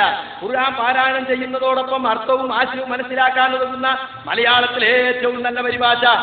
ഓരോ ആയത്തിനും അർത്ഥവും വ്യാഖ്യാനവും പ്രത്യേകമായി നൽകപ്പെട്ടിരിക്കുന്നു. ഇനി പോരാ, കേട്ടോളി. കോഴിക്കോട് വലിയകാലി സയ്യിദ് അഹമ്മദ് ഷിയാബുദ്ദീൻ ഇമ്പിത്തിക്കോയ തങ്ങൾ, തിരൂരങ്ങാടി ബാപ്പു മുസ്ലിയാർ, KV മുഹമ്മദ് മുസ്ലിയാർ പന്താവൂർ തുടങ്ങിയ പ്രഗത്ഭ പണ്ഡിതന്മാരുടെ പ്രശംസ നേടിയത് ഖുർആൻ മുഴുവനും 2 വാല്യങ്ങളിൽ ഉൾപ്പെടുത്തി ഏറ്റവും കുറഞ്ഞ വിലക്ക് നൽകപ്പെടുന്നു. കണ്ടോ, ഇത് റിസാലയെ ഞാൻ വായിച്ചത്. റിസാലയിലാണ് ഇതിന്റെ ഈ ജനങ്ങൾ വിശദീകരണമൊക്കെ കൊടുത്തത്. അപ്പോ SYS എന്താ ബന്ധം? അഹ്ലുസുന്നത്ത് വൽ ജമാഅത്തിന്റെ ആശയങ്ങളോട് 100%, ഒരു 95 ആണെങ്കിലും വേണ്ടില്ല, 100% നീതി പുലർത്തുന്നു എന്നാണ്. അപ്പൊ അതിന്റെ അർത്ഥം എന്താ? ഇങ്ങനെ SYSഉം യഥാർത്ഥ അഹ്ലുസുന്നത്ത് ഒരു ബന്ധമല്ല. അതാണല്ലോ അപ്പൊ ഇതിന്റെ അർത്ഥം. നിങ്ങളെ SYS അഹ്ലുസുന്നത്ത് വൽ ജമാഅത്തിന്റെ 100% നീതി പുലർത്തുന്നുവെന്ന് കേരള മുസ്ലിമീങ്ങൾ അംഗീകരിക്കുന്ന കോഴിക്കോട് വലിയ കാളിയും അതുപോലെ തന്നെ KV മുഹമ്മദ് മുസ്ലിയാർ പന്താവൂരും തിരൂരങ്ങാടി ബാപ്പു മുസ്ലിയാരും. ഇനി അയാളൊക്കെ സമസ്തയിൽ ആരാന്നായിരിക്കും അടുത്ത ചോദ്യം. ആരാ നിങ്ങൾ റിസാലക്കാരാ പറയേണ്ടത്? മനസ്സിലായില്ലേ? ഇതാണ് ഞാൻ വായിച്ചത്. അതുകൊണ്ട് സുഹൃത്തുക്കളെ, മുമ്പിൽ വരുമ്പോ അങ്ങനെയൊക്കെ ഉണ്ടാവും. അങ്ങനെ മുമ്പിൽ വന്നപ്പോ മൂപ്പർക്കുണ്ടായ അനുഭവങ്ങൾ കണ്ടത്. അപ്പൊ നേരിൽ വരണമെന്ന് വെല്ലുവിളിച്ചു. LCD സ്ക്രീൻ കണ്ട് ബേജാറായിട്ട് അങ്ങനെ നേരിൽ ചെന്ന് നോക്കുമ്പോ അതിനേക്കാളും വലിയ ബേജാറാ. അവസാനം പാപം എവിടുന്നോ LCD പ്രൊജക്ടൊക്കെ സംഘടിപ്പിച്ച് മുജാഹിദുകളുടെ CD ഒക്കെ നേരത്തെ വാങ്ങി കട്ട് മുറിച്ച്, മൂപ്പര് പറഞ്ഞല്ലോ പ്രസംഗത്തിന്റെ അങ്ങേ തലയും മുറിക്കുക എന്നിട്ട് കഷ്ണം മാത്രം കാണിക്കുക. ആ പണിയാണ് ഇപ്പൊ മൂപ്പര് എടുത്തുകൊണ്ടിരിക്കുന്നത്. മൂപ്പര് ഈ ചരിത്രം മറന്നുപോകരുതെന്ന് വിചാരിച്ചിട്ടാണ് കടവത്തൂരിൽ വെച്ച് തന്നെ LCD സ്ക്രീനിന്റെ ചരിത്രം പേരോടിനെയും സിൽബന്തികളെയും ഒന്ന് ഓർമ്മപ്പെടുത്താൻ തീരുമാനിച്ചത്.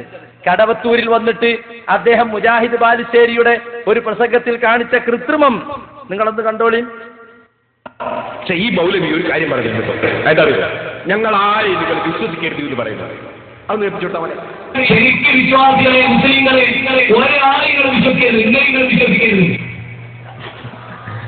കണ്ടോ, ഒരൊറ്റ മൂപ്പര് പറയുന്നത് മുസ്ലിമീങ്ങളെ ഒരാളെ നിങ്ങൾ വിശ്വസിക്കരുത്, എന്നെയും വിശ്വസിക്കരുത്. കാരണം എല്ലാ മൗലവിമാരെ കഥയും നന്നായിട്ട് മൂപ്പർക്ക് അറിയാം. നമ്മളെ പ്രസംഗത്തിന്റെ അത്ര അങ്ങേ തലയും അങ്ങോട്ട് കട്ടുകളിയാ, ഇങ്ങേ തലയും കട്ടുകളിയാ. എന്നിട്ടോ ഞാൻ ചിലപ്പോ മുജാഹിദ് ഇങ്ങനെ പറയുന്നു എന്ന് പറഞ്ഞ് ചില കാര്യം ഉദ്ധരിക്കൂ, അതിന്റെ മറുപടി ശേഷം ഞാൻ പറഞ്ഞിട്ടുണ്ടാവും, അതിവർ കേൾപ്പിക്കൂല. അപ്പൊ മുജാഹിദ് ഇങ്ങനെ പറയുന്നു എന്ന് അതും കേൾപ്പിക്കൂല. എന്നിട്ട് പേരോട് എനിക്ക് ആ സംബന്ധിക്കുന്നു എന്നറിയൂ, അത് നിങ്ങളെ വാചകം ഉദ്ധരിച്ചതാ. അവർ സാധാരണ പതിവാണത്. പക്ഷെ ഈ മൗലവി ഒരു കാര്യം പറഞ്ഞിട്ടുണ്ടോ, അതറിയോ, ഞങ്ങൾ ആരെയും നിങ്ങൾ വിശ്വസിക്കരുത് എന്ന് പറയുന്നത്. അത് നിർത്തിച്ചോട്ടവനെ. ശരിക്കും വിശ്വാസികളെ, മുസ്ലിങ്ങളെ ഒരാളെയും വിശ്വസിക്കരുത്, ഇന്നലെയും വിശ്വസിക്കരുത്. അപ്പോ മൂപ്പര് പറയുന്നത് മുസ്ലിമീങ്ങളെ ഒരാളെ നിങ്ങൾ വിശ്വസിക്കരുത്, എന്നെയും വിശ്വസിക്കരുത്. കാരണം എല്ലാ മൗലവിമാരെ കഥയും നന്നായിട്ട് മൂപ്പർക്ക് അറിയാം. നമ്മളെ പ്രസംഗത്തിന്റെ അത്ര അങ്ങേ തലയും അങ്ങോട്ട് കട്ടുകളിയാ, ഇങ്ങേ തലയും കട്ടുകളിയാ. എന്നിട്ടോ ഞാൻ ചിലപ്പോ മുജാഹിദ് ഇങ്ങനെ പറയുന്നു. അപ്പൊ മൂപ്പര് പണ്ട് LCD സ്ക്രീനുമായിട്ട് മുജാഹിദുകൾ ഇറങ്ങിയപ്പോ LCD സ്ക്രീനിൽ ഞങ്ങൾ കൃത്രിമത്വം കാണിക്കുന്നു എന്ന് വരുത്തി തീർക്കാൻ വേണ്ടി പറഞ്ഞ ആരോപണം, ആ ആരോപണത്തിൽ മൂപ്പരുന്നയിച്ച അതേ പണി ഇപ്പൊ മൂപ്പരെടുക്കണത്. ഈ കൃത്രിമത്വവും ഈ കൈക്രിയകളും ഒക്കെയാണ് LCD സ്ക്രീനുകളുടെ പേരോടും കൂട്ടരും ഇപ്പോൾ നടത്തിക്കൊണ്ടിരിക്കുന്നത്. അങ്ങേ തലയും കട്ടിയ, ഇങ്ങേ തലയും കട്ടിയ. ഇതാണ് ഇവിടെ വന്നിട്ടും പേരോട് മുസ്ലിയാർ ചെയ്തത്. ഇതന്നെയാണ് നാദാപുരത്തും ചെയ്തത്. അതുകൊണ്ട് സുഹൃത്തുക്കളെ, LCD സ്ക്രീനിന്റെ ചരിത്രം ഈ മുസ്ലിയാക്കന്മാർ മറന്നു പോകരുത് എന്ന് സാന്ദർഭികമായി ഓർമ്മപ്പെടുത്താനാണ് ആദ്യം ഞാൻ അതൊന്ന് കൽപ്പിച്ചത്. ഇനി സുഹൃത്തുക്കളെ, ഞാൻ നിങ്ങൾക്ക് ആദ്യമായി കാണിക്കാൻ പോകുന്നത് അബൂജഹലിന്റെ വിശ്വാസത്തെ കുറിച്ച് പേരോട് പറഞ്ഞ ഒരു ക്ലിപ്പാണ്. അദ്ദേഹം പറയുന്നത് അബൂജഹൽ വിശ്വാസിയായിരുന്നു എന്ന് മുജാഹിദുകൾ പറയുന്നു, നമ്മൾ പറയുന്നു അബൂജഹൽ വിശ്വാസിയല്ല എന്ന്. വാസ്തവത്തിൽ എന്താണ് അതിന്റെ വസ്തുത എന്ന് ആ ക്ലിപ്പ് കണ്ടതിന് ശേഷം ഞാൻ നിങ്ങൾക്ക് കാണിച്ചു തരുന്നതാണ്. ആദ്യം സ്ക്രീനിൽ അദ്ദേഹം പറയുന്ന ആ ആരോപണം നിങ്ങളൊന്ന് കേൾക്കണം. സുന്നത്തി വൽ ജമാഅത്തിന്റെ ആളുകളും സുന്നത്ത് ജമാഅത്തിന്റെ പുറത്തുള്ളവരും തമ്മിലുള്ള ഒരു വലിയ അഭിപ്രായാന്തരമാണ്. അബൂജഹൽ അള്ളാഹുവിൽ വിശ്വസിച്ചവനാണോ അല്ലേ? അബൂജഹൽ അള്ളാഹുവിൽ വിശ്വസിച്ചിട്ടില്ല എന്ന് നാം പറയുന്നു. അബൂജഹൽ അള്ളാഹുവിൽ വിശ്വസിച്ചു എന്ന് മറുവശവും പറയുന്നു. അബൂജഹൽ അള്ളാഹുവിൽ വിശ്വസിച്ചു എന്നാണ് മറുപക്ഷം പറയുന്നത്. പക്ഷെ മൂപ്പര് ഏത് പക്ഷത്താ? അഹ്ലുസുന്നത്ത് വൽ ജമാഅത്തിന്റെ പക്ഷത്ത്. അവിടെ നിൽക്കാൻ നിങ്ങൾക്ക് എന്താ അർഹതയാ മുസ്ലിയാരല്ലത്? അഹ്ലുസുന്നത്ത് വൽ ജമാഅ എന്ന് പറഞ്ഞ ആരാ? റസൂലുള്ളാഹി സ്വല്ലല്ലാഹു അലൈഹി വസല്ലമയുടെ ചര്യയും സഹാബത്തിന്റെ ഏകോപിച്ച തീരുമാനവും അവലംബിച്ച് ജീവിക്കുന്നവർക്ക് പറയുന്ന പേരാണ് അഹ്ലുസുന്നത്ത് വൽ ജമാഅ. നിങ്ങളോ റസൂലിന്റെ ചര്യക്കെതിരായി, സഹാബത്തിന്റെ ഇജ്മാഇനെതിരായി ഒരുപാട് ആചാര വിരോധങ്ങൾ, ആചാര വൈകൃതങ്ങൾ ചെയ്തുകൊണ്ടിരിക്കുന്നവരാണ് നിങ്ങൾ. നിങ്ങൾക്ക് ആ പേര് പറയാൻ അർഹതയില്ല. ഒരുപാട് സ്റ്റേജുകളിൽ ഞങ്ങൾ തെളിയിച്ചിട്ടുണ്ട്. നിങ്ങൾക്ക് പറയാൻ പറ്റിയ പേര് അഹ്ലുൽ ബിദ്അത്തി വൽ ഖുറാഫാത്ത് എന്നാണ്, അഹ്ലുസ് സുന്നത്തി വൽ ജമാഅ എന്നല്ല. ഏതായാലും ഇരിക്കട്ടെ. എന്നിട്ട് മൂപ്പര് പറഞ്ഞത് എന്താണ്? ഇത് കേട്ടാൽ എന്താ തോന്നുക? മുജാഹിദുകള് അബൂജഹൽ ഇന്നത്തെ മുസ്ലിമീങ്ങളെ പോലുള്ള ഒരു മുസ്ലിമായിരുന്നു എന്ന് പ്രചരിപ്പിക്കുന്നു എന്നാണ്. അങ്ങനെ തെറ്റിദ്ധരിപ്പിക്കാൻ വേണ്ടിയാണ് മൂപ്പര് ഈമാൻ എന്താണെന്ന് റസൂൽ വിശദീകരിച്ച ഇമാം ബുഖാരിയുടെ ഹദീസ് ഉദ്ധരിച്ചുകൊണ്ട് ഈ ക്ലിപ്പിന് മൂപ്പരിന്റെ മറുപടി പറയുന്നത്. ഞങ്ങൾക്കില്ലാത്ത വാദം ഞങ്ങളെ മേൽ വെച്ചുകെട്ട, എന്നിട്ട് മൂപ്പരൻ അതിന്റെ മറുപടി പറയാം. വാസ്തവത്തിൽ സുഹൃത്തുക്കളെ, ആ ഹദീസും തർക്കവിഷയവുമായി യാതൊരു ബന്ധവുമില്ല. അബൂജഹൽ നമ്മളെപ്പോലുള്ളൊരു മുസ്ലിമാണെന്നോ മുഅ്മിനാണെന്നോ ആരും ഇവിടെ വാദിച്ചിട്ടില്ല. മാത്രമല്ല, നമ്മൾ തമ്മിലുള്ള തർക്കത്തിന്റെ മർമ്മം അബൂജഹൽ മുഅ്മിനാണോ അല്ലേ, അബൂജഹൽ സ്വർഗാവകാശിയാണോ അല്ലേ എന്നൊരു തർക്കം തന്നെ നമ്മൾ തമ്മിലില്ല. അവൻ കാഫിറായി മുശ്രിക്കായി മൃതിയടഞ്ഞവനാണ് എന്ന് തന്നെയാണ് ഞങ്ങളും നിങ്ങളും വിശ്വസിക്കുന്നത്. അതിലൊരു തർക്കം തന്നെയല്ല. പിന്നെ എങ്ങനെയാണ് അബൂജഹൽ ഈ ചർച്ചയിൽ കടന്നു വരുന്നത്? അബൂജഹൽ എന്നത് ഒരു വ്യക്തി മാത്രമല്ല, അത് മക്ക മുശ്രിക്കിന്റെ ഒരു പ്രതിനിധി എന്ന നിലക്കാണ് പരാമർശിക്കുന്നത്. അള്ളാഹുവോടൊപ്പം മഹാന്മാരെ വിളിച്ചു തേടുന്ന ഇവിടുത്തെ ഖുബൂരി മുസ്ലിയാക്കന്മാര് അതിന് പലവിധ നിർന്യായങ്ങളും കൊണ്ടുവരാൻ തുടങ്ങി. ചില ആളുകൾ പറഞ്ഞു, മുഹിയുദ്ദീൻ ശൈഖ് സമദാണെന്ന് ഞങ്ങൾ വിശ്വസിക്കുന്നില്ല, ബദരീങ്ങൾ സമദാണെന്ന് ഞങ്ങൾ വിശ്വസിക്കുന്നില്ല എന്ന് പറഞ്ഞാൽ ബദരീങ്ങൾക്കോ മുഹിയുദ്ദീൻ ശൈഖിനോ സ്വന്തം കഴിവുണ്ട് എന്ന് ഞങ്ങൾ വിശ്വസിക്കുന്നില്ല. അള്ളാഹു കൊടുത്ത കഴിവ് കൊണ്ടാണ് സഹായിക്കുന്നത്, അതുകൊണ്ട് ഞങ്ങൾ ചെയ്യുന്നത് ഇബാദത്തല്ല. വേറൊരു കൂട്ടര് പറഞ്ഞു, പരമമായ അനുഗ്രഹദാതാവാണെന്ന് അവരെ കുറിച്ച് ഞങ്ങൾ വിശ്വസിക്കുന്നില്ല, അതുകൊണ്ട് ഞങ്ങൾ ചെയ്യുന്നത് ഇബാദത്തല്ല. വേറൊരു കൂട്ടര് പറഞ്ഞു, ഞങ്ങളവര് റബ്ബാണെന്ന് വിശ്വസിക്കുന്നില്ല. ഇങ്ങനെയൊക്കെ പുതിയ പുതിയ വാദങ്ങൾ കൊണ്ടുവന്നപ്പോൾ അതിനെ നേരിടാൻ വേണ്ടി ഞങ്ങൾ ഇസ്ലാമിലെ യഥാർത്ഥ തൗഹീദ് അത് മനസ്സിലാകണമെങ്കിൽ ഖുർആൻ അവതരിക്കുന്ന കാലഘട്ടത്തിലുള്ള മുശ്രിക്കുകളുടെ വിശ്വാസം അറിയണം എന്ന് ഞങ്ങൾ ആളുകൾക്ക് ബോധ്യപ്പെടുത്തി കൊടുത്തു. ഞങ്ങൾ തിരിച്ചു ചോദിച്ചു, അബൂജഹൽ എന്ന് പറഞ്ഞാൽ ഖുർആൻ അവതരിക്കുന്ന കാലത്തുള്ള മക്ക മുശ്രിക്കുകൾ ലാത്തക്കും മുസ്സക്കുമൊക്കെ ഇബാദത്ത് അർപ്പിച്ചിരുന്നുവല്ലോ, അത് ഇബാദത്താണെന്നും അത് ശിർക്കാണെന്നും അള്ളാഹു നമ്മളെ പഠിപ്പിച്ചതാണല്ലോ. എന്നിട്ട് അതെങ്ങനെ ശിർക്കാവുക, അതെങ്ങനെ ഇബാദത്താകുക? നിങ്ങളെ ഈ വാദപ്രകാരം നിങ്ങളിപ്പോ ഇവിടെ പറയുന്നത് എന്താ? അബൂജഹല് ഞങ്ങൾ കൊടുത്ത കഴിവിൽ നിന്നാണ് ചോദിക്കുന്നത്. അങ്ങനെയാണെങ്കിൽ അബൂജഹലും കൊടുത്ത കഴിവിൽ നിന്നല്ലേ ചോദിച്ചത്? അബൂജഹലിന്റെ ഇബാദത്താണോ? നിങ്ങളുടേതും ഇബാദത്താണ്. അബൂജഹലിന്റെ ശിർക്കാണോ? നിങ്ങളുടേതും ശിർക്കാണ്. ലാത്തക്കും മുസ്സക്കും ഇബ്രാഹിം നബിക്കും ഒന്നും അള്ളാഹു കൊടുക്കാത്ത സ്വന്തം കഴിവുണ്ട് എന്ന് അബൂജഹലോ ഉത്ബത്തോ ശൈബത്തോ വിശ്വസിച്ചിട്ടില്ല. അള്ളാഹു കൊടുത്ത കഴിവ് കൊണ്ട് തന്നെയാണ് ഈ മഹാന്മാരൊക്കെ ഞങ്ങളെ സഹായിക്കുന്നത് എന്നാണ് മക്കത്തെ മുശ്രിക്കുകളും വിശ്വസിച്ചിരുന്നത്. അവര് പറഞ്ഞിരുന്നത് എന്താ? ഹൗലായി ശുഫാഉനാ ഇൻദല്ലാഹ്, ഇവർ ഞങ്ങൾക്ക് അള്ളാഹുവിന്റെ അടുക്കൽ ഞങ്ങൾക്കുള്ള ശുപാർശക്കാരാകുന്നു.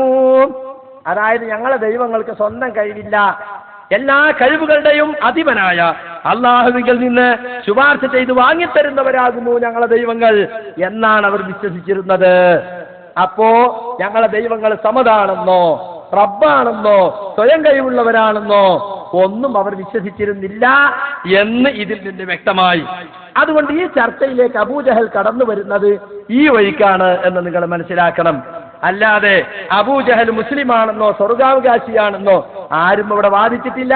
അതെല്ലാം പേരോട് ഇല്ലാത്ത വാദങ്ങൾ മുജാഹിദുകളുടെ മേൽ വെച്ച് കെട്ടി തെറ്റിദ്ധരിപ്പിക്കുകയാണ്. ഞാൻ ഓർമ്മപ്പെടുത്തുകയാണ് മുസ്ലിയാരെ, അതൊന്നും ഈ കടവത്തൂരിൽ വില പോവുകയില്ല. കടവത്തൂരിലെ മുസ്ലിമീങ്ങൾക്കറിയാം മുജാഹിദുകളുടെ വാദങ്ങൾ എന്താണെന്ന്. നിങ്ങളിപ്പോൾ കുറെ LCD ക്ലിപ്പും കൊണ്ടുവന്നിട്ട് നിങ്ങളെ പഴകിപ്പൊളിച്ച വാദങ്ങളെ പുതിയ ഇസ്തിരിയിട്ട് സമർപ്പിച്ചത് കൊണ്ടൊന്നും കടവത്തൂരിൽ ഈ ഖുറാഫാത്തിന് വേരോട്ടം ലഭിക്കുമെന്ന് നിങ്ങൾ കരുതേണ്ടതില്ല. അല്ലെങ്കിൽ ഈ മുസ്ലിയാർ തെളിയിക്കട്ടെ, അബൂജഹൽ മുഅ്മിനാണെന്ന് മുജാഹിദുകൾ പറഞ്ഞത്, സ്വർഗാവകാശിയാണെന്ന് പറഞ്ഞത് ഇവർ തെളിയിക്കട്ടെ. അബൂജഹലിനെ സംബന്ധിച്ച് നമ്മൾ പറഞ്ഞത് എന്താണ്? അബൂജഹൽ അള്ളാഹുവാണ് ഈ ലോകത്തെ സൃഷ്ടിച്ചതെന്ന് വിശ്വസിച്ചിരുന്നു. അവനാണ് അള്ളാഹുവാണ് ലോകത്തെ സംരക്ഷിക്കുന്നത്, അവനാണ് നമുക്ക് ഭക്ഷണം തരുന്നത്, അവനാണ് മരിപ്പിക്കുന്നത്, അവനാണ് പരമാധികാരി, അവനാണ് കാര്യങ്ങൾ നിയന്ത്രിക്കുന്നത്, അവനാണ് മഴ വർഷിപ്പിക്കുന്നത് ഇത്യാദി കാര്യങ്ങളൊക്കെ അബൂജഹൽ അംഗീകരിച്ചിരുന്നു. അതാണ് അവരുടെ വിശ്വാസം എന്ന് ഖുർആൻ തന്നെ പറഞ്ഞു. വമാ യുഅ്മിനു അക്സറുഹും ബില്ലാഹി ഇല്ലാ വഹും മുശ്രികൂൻ. മക്ക മുശ്രിക്കുകളിൽ ബഹുഭൂരിഭാഗത്തിനും ഈ പറഞ്ഞ വിശ്വാസങ്ങളൊക്കെ ഉണ്ടായിരുന്നു. പക്ഷേ അത് യഥാർത്ഥ വിശ്വാസമല്ല, ശിർക്ക് കലർന്ന വിശ്വാസമാണ്. അത് പരിശുദ്ധ ഖുർആൻ പറഞ്ഞതാണ്, ഞങ്ങൾ പറഞ്ഞതല്ല. ഖുർആൻ പറഞ്ഞ ആ സത്യം ഞങ്ങൾ ഇവിടെ ഓർമ്മപ്പെടുത്തുക മാത്രമേ ചെയ്തിട്ടുള്ളൂ. എനിക്കിവിടുത്തെ സംഘാടകരോട് പറയാനുള്ളത്, പേരോടിനെ കൊണ്ടുവന്ന പ്രസംഗത്തിന്റെ സംഘാടകരോട് പറയാനുള്ളത്, നിങ്ങൾ ഇതിന് മറുപടി പറയാൻ പേരോടിനെ തന്നെ കൊണ്ടുവരണം. പല സ്ഥലത്ത് വെച്ചും ഇയാൾക്ക് ഞാൻ മറുപടി പറഞ്ഞിട്ട് ഇയാൾ മുങ്ങിയതാണ്. ഹൊസങ്കടിയിൽ വെച്ച് മറുപടി പറഞ്ഞു, 2 റൗണ്ട് കഴിഞ്ഞപ്പോൾ ആളെ കണ്ടില്ല. അപ്പുറത്ത് മംഗലാപുരം ചൊക്കവട്ടുവിൽ പോയി, അവിടെ ഞാൻ പോയി ഒരൊറ്റ തവണ പ്രസംഗിച്ചു, പിന്നെ ആ വഴിക്ക് വന്നില്ല. എന്റെ നാടിനടുത്ത ഉച്ചാരക്കടവിൽ വർഷങ്ങൾക്ക് മുമ്പ് ഇയാൾ വന്ന് വലിയ കൊട്ടും കുറവയുമായി പ്രചാരണം നടത്തി പ്രസംഗിച്ചു. ഇന്ന് പ്രസംഗിച്ചാൽ മറ്റന്നാൾ ഞാൻ മറുപടി പറഞ്ഞു, പിന്നെ ആ വഴിക്ക് വന്നിട്ടില്ല. ഈ അടുത്ത് പാറക്കടവിൽ ഞാനും ഹനീഫ് കായക്കൊടിയും പ്രസംഗിച്ചു, പിന്നെ ഇയാൾ വന്നിട്ടില്ല. അവസാന ഇതാ സുഹൃത്തുക്കളെ, ഇയാൾ ഇരുമ്പുഴിയിൽ പോയി ഈ പ്രസംഗിച്ചു, മുജാഹിദുകൾ അങ്ങേയറ്റം അധിക്ഷേപിച്ചുകൊണ്ട്. കൊണ്ടോട്ടിയിലും ഇരുമ്പുഴിയിലും നടത്തിയ ഇയാളുടെ പ്രസംഗത്തിന് അക്കമിട്ട് മറുപടി പറഞ്ഞുകൊണ്ട് 3 ദിവസം ഞാൻ ഇരുമ്പുഴിയിൽ പ്രസംഗിച്ചു. വെല്ലുവിളിച്ചുകൊണ്ട് തന്നെ ഈ മുസ്ലിയാരെയും ഇയാളുടെ തലതൊട്ടപ്പന്മാരെയും വെല്ലുവിളിച്ചുകൊണ്ട് ഇരുമ്പുഴിയിൽ പ്രസംഗിച്ചു. മാസങ്ങൾ എത്രയോ കടന്നുപോയി, ഏതാണ്ട് 1 വർഷമാകാനായി. ഇതുവരെയും ആ വഴിക്ക് വന്നിട്ടില്ല. ഞാൻ ഇക്കഴിഞ്ഞ ആഴ്ച പോയിട്ട് വീണ്ടും അവിടെ പ്രസംഗിച്ചു. അപ്പോഴും ഞാൻ ഇരുമ്പുഴിക്കാർക്ക് ഓർമ്മപ്പെടുത്തി കൊടുത്തു. മലപ്പുറത്ത് മഞ്ചേരി പോകുന്ന റൂട്ടിലാണ് ഇരുമ്പുഴി. ഞാൻ അവിടെ ഓർമ്മപ്പെടുത്തി കൊടുത്തു. എവിടെ പോയി നമ്മുടെ പേരോട് മുസ്ലിയാര്? വമ്പിച്ച വെല്ലുവിളി വീരനായി ഇവിടെ പ്രത്യക്ഷപ്പെട്ടിട്ട് ഈ വഴിക്ക് കാണുന്നേ ഇല്ലല്ലോ എന്ന് പറയുകയുണ്ടായി. അതുകൊണ്ട് തന്നെ കടവത്തൂരില് ഈ പേരോടിന്റെ പ്രസംഗം സംഘടിപ്പിച്ച സംഘാടകരോട് എനിക്ക് പറയാനുള്ളത്, നിങ്ങൾ ഇയാളെ തന്നെ കൊണ്ടുവരണം, ഇവിടെ മറുപടി പറയണം. ഞങ്ങൾക്ക് ഈ വിഷയങ്ങളൊക്കെ ഈ നാട്ടിലൊന്ന് ചർച്ചയാവണമെന്ന് ആഗ്രഹമുണ്ട്. പേരോട് വരട്ടെ. പേരോട് ഇസ്ലാഹി പ്രസ്ഥാനത്തെ കുറിച്ച് പറയുന്ന ആരോപണങ്ങൾക്ക് അക്കമിട്ട് മറുപടി പറയുവാൻ ഞങ്ങൾ തയ്യാറാണ്. ധൈര്യമുണ്ടെങ്കിൽ, പേരോട് വലിയ ആദർശവാദിയാണെങ്കിൽ ഇവിടെ വരട്ടെ, പ്രസംഗിക്കട്ടെ എന്ന് ഈ സന്ദർഭത്തിൽ വെല്ലുവിളിക്കുവാൻ ഞാൻ ഈ സന്ദർഭം ഉപയോഗപ്പെടുത്തുകയാണ്. ഇനി സുഹൃത്തുക്കളെ, പേരോട് പറഞ്ഞ മറ്റൊരു വാദം എന്താണെന്നറിയോ? പ്രവാചകന്മാരൊക്കെ പറഞ്ഞത് അല്ലാഹുവിന് മാത്രമേ ഇബാദത്ത് ചെയ്യാവൂ എന്നാണ്. അതേസമയം അല്ലാഹുവിന് മാത്രമേ വിളിച്ചു തേടാവൂ എന്ന് ഒരൊറ്റ നബിയും പറഞ്ഞിട്ടില്ല എന്നൊരു പുതിയ വാദം ഇയാൾ അവതരിപ്പിക്കുന്നുണ്ട്. ബാലിശമായ വാദം. അത് നിങ്ങളൊന്ന് കേട്ടോളൂ. വളരെ ആവേശത്തിലാ പറയുന്നത്. എല്ലാ അമ്പിയാക്കൾക്കും അള്ള കൊടുത്ത വഹിയാണ്. ഞാനല്ലാതെ ആരാധനക്ക് അർഹനില്ല. നമ്മുടെ ചില സഹോദരന്മാർ തെറ്റിദ്ധരിച്ചതുപോലെ എന്നോടല്ലാതെ തേടാൻ പാടില്ല എന്ന് പറഞ്ഞിട്ടല്ല നബിമാരെ പറഞ്ഞേച്ചേ. എന്നോടല്ലാതെ ഒരു കാര്യം ആവശ്യപ്പെടാൻ പാടില്ല എന്ന് പറഞ്ഞുകൊണ്ടല്ല മുർസലീങ്ങൾ പറഞ്ഞേച്ചത്. മുർസലീങ്ങൾ അല്ലാഹു എല്ലാ മുർസലീങ്ങളെയും പറഞ്ഞേച്ചത് എന്നെയല്ലാതെ ആരാധിക്കപ്പെടാൻ പാടില്ല, എന്നെ നിങ്ങൾ ആരാധിക്കുവീൻ. ഈ ആശയവുമായിട്ടാണ് സർവ്വ മുർസലീങ്ങളെയും അല്ലാഹു പറഞ്ഞേച്ചെന്ന് പരിശുദ്ധ ഖുർആൻ പറയുന്നു. ഇത് കേട്ടപ്പോ എന്താ തോന്നുക? ഇബാദത്തും വിളിച്ചു തേട്ടേക്ക് യാതൊരു ബന്ധമല്ല. ഇബാദത്ത് വേറെ, വിളിച്ചു തേട്ടം വേറെ. ഇത് ഇയാളെ സ്വന്തം ഗവേഷണം വിചാരിക്കണ്ട. നമ്മൾ ആന മുസ്ലിയാർ, നജീബ് മുസ്ലിയാരുണ്ടല്ലോ, അയാൾ പറഞ്ഞതിനെ ഇയാളൊന്ന് ഇയാളുടെ ശൈലിയിലാക്കി പറഞ്ഞു എന്ന് മാത്രം.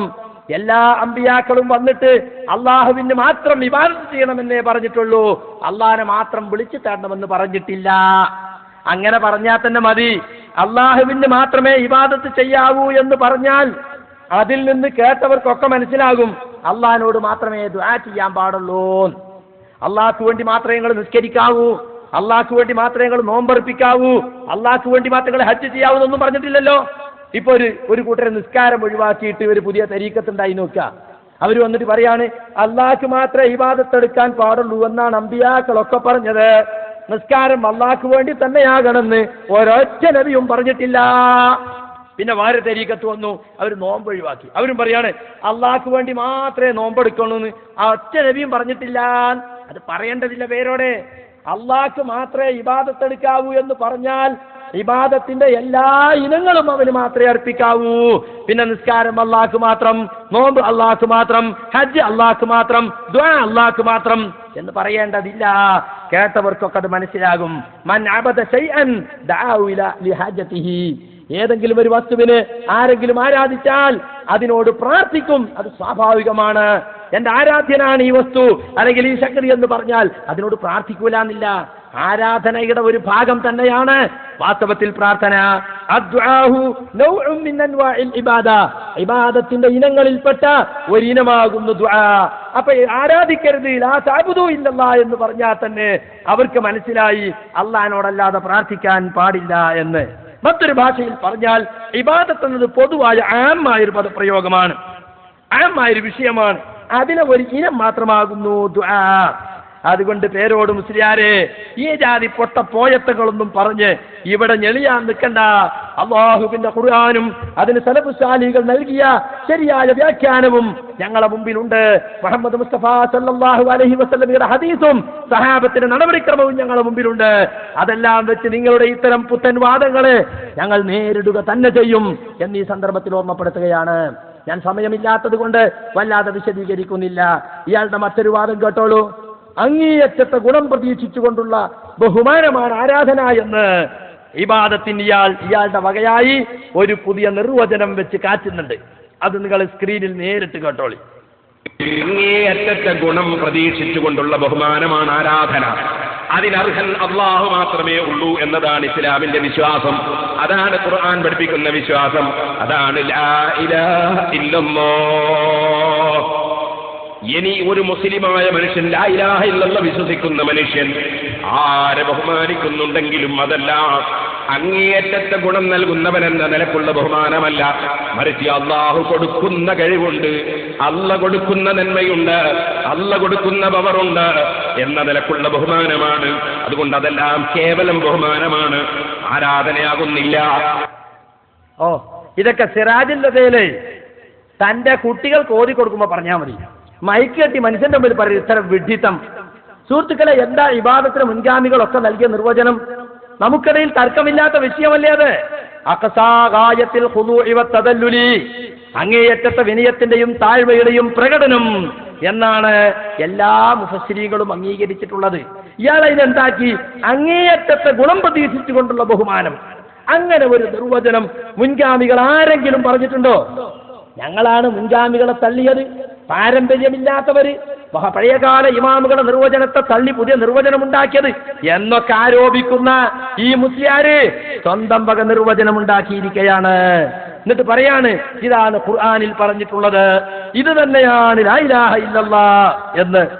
ലാ ഇലാഹ ഇല്ലല്ലാഹിൽ ഉൾപ്പെടുമെന്നും കൂടിയല്ല പറഞ്ഞത്. അങ്ങേയറ്റത്തെ ഗുണം പ്രതീക്ഷിച്ചുകൊണ്ടാണ് സാധാരണയായി മുസ്ലിമീങ്ങൾ അള്ളാഹുവിനോട് ഇബാദത്ത് ചെയ്യാറുള്ളത്. അത് ലാ ഇലാഹ ഇല്ലല്ലാഹിൽ ഉൾപ്പെട്ടതാണ് എന്നല്ല ഉപരി പറയുന്നത്. അങ്ങേയറ്റത്തെ ഗുണം പ്രതീക്ഷിച്ചുള്ള ബഹുമാനമാകുന്നു ആരാധന എന്ന് ഒരു പുതിയ നിർവചനം അയാൾ അങ്ങോട്ട് ചെയ്തിരിക്കുകയാണ്. മാത്രല്ല, അങ്ങേയറ്റത്തെ ഗുണം പ്രതീക്ഷിച്ചുകൊണ്ട് ചെയ്യുന്ന വിനയം മാത്രമേ ആരാധനയാകൂ എന്ന് എവിടുന്ന അയാൾക്ക് കിട്ടിയത്? ഖുർആനിലുണ്ടെന്നാണല്ലോ പറഞ്ഞത്. ഏതായത്തിലാണ് അത് പറഞ്ഞിട്ടുള്ളത്? എന്നിട്ട് ഇത്രയും കൂടി പറയാണ്, ലാ ഇലാഹ ഇല്ലല്ലാഹ് എന്ന് വിശ്വസിക്കുന്ന ഒരു മുഅ്മിൻ ആരെയൊക്കെ ബഹുമാനിച്ചാലും അത് ആരാധനയാവൂല. എന്താ കാരണം?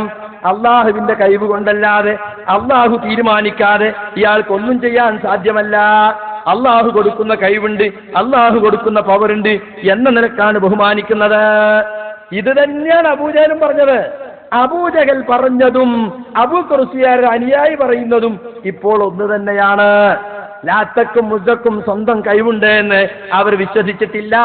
അവർ ചൊല്ലിയ തൽബിയത്ത് ഇമാം മുസ്ലിം കിതാബുൽ ഹജ്ജിൽ രേഖപ്പെടുത്തുന്നു, ലബ്ബൈക് അല്ലാഹുമ്മ ലബ്ബൈക്, അല്ലാഹുവേ നിന്റെ വിളിക്കുത്തരം ചെയ്ത് ഞാൻ ഇതാ വന്നിരിക്കുന്നു, ഞങ്ങൾ ഇതാ ഹാജരായിരിക്കുന്നു. ലാ ശരീക ലക, നിനക്ക് യാതൊരു പങ്കുകാരുമില്ല. ഇത്രയും ആയപ്പോൾ റസൂലുള്ള പറഞ്ഞു, ജാഹിലി അറബികളോട് പറഞ്ഞു, കദിൻ കദിൻ, നിർത്തൂ നിർത്തൂ, അത്ര മതി അത്ര മതി. പക്ഷെ അവർ നിർത്തിയില്ല.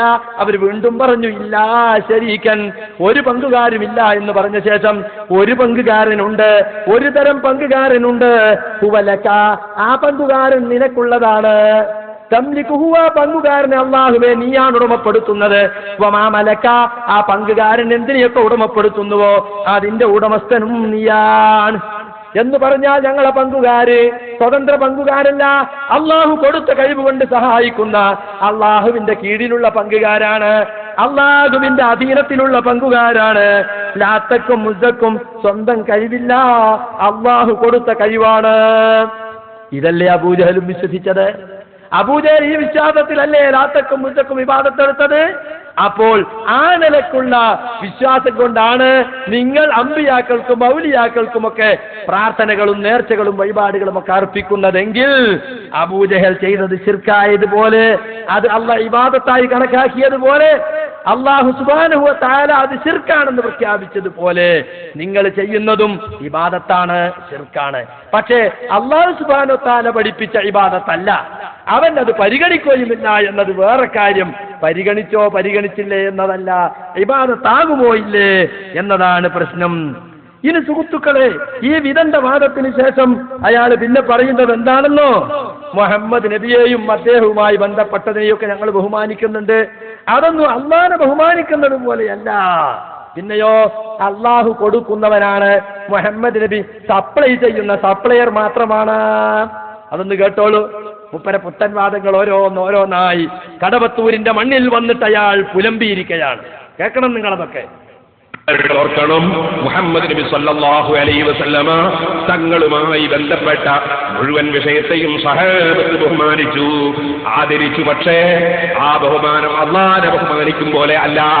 അള്ളാഹുവിനെ ബഹുമാനിക്കുന്നത് അങ്ങേയറ്റത്തെ ഗുണം പ്രതീക്ഷിച്ചുകൊണ്ടാണ്. കാരണം എല്ലാ ഗുണത്തിന്റെയും സൃഷ്ടാവ്, എല്ലാ ഗുണവും കൊടുക്കുന്നവൻ അള്ളാഹുവാണ്. മുഹമ്മദ് നബി സല്ലല്ലാഹു അലൈഹി വസല്ലമ തങ്ങളോ അവിടുന്ന് തന്നെ പറഞ്ഞു, ഇന്നമാ അന ഖാസിമുൻ വല്ലാഹു ഹുവൽ മുഅ്തി, ഞാൻ വിതരണം ചെയ്യുന്നവൻ മാത്രമാണ്, യഥാർത്ഥത്തിൽ കൊടുക്കുന്നവൻ അല്ലാഹുവാണ്. യഥാർത്ഥത്തിൽ കൊടുക്കുന്നവൻ അല്ലാഹുവാണ്, ഞാൻ സപ്ലൈ ചെയ്യുന്നവനാണ്. പലപ്പോഴും നബി സല്ലല്ലാഹു അലൈഹി വസല്ലം തങ്ങളെ നമ്മൾ വിളിക്കാറുണ്ട്, നബിയോട് അപേക്ഷ സമർപ്പിക്കാറുണ്ട്. അത് സപ്ലൈ ചെയ്യുന്ന വ്യക്തി, വിതരണം ചെയ്യുന്ന വ്യക്തി എന്ന നിലക്കാണ്. വാസ്തവത്തിൽ കൊടുക്കുന്നവൻ അല്ലാഹുവാണ്.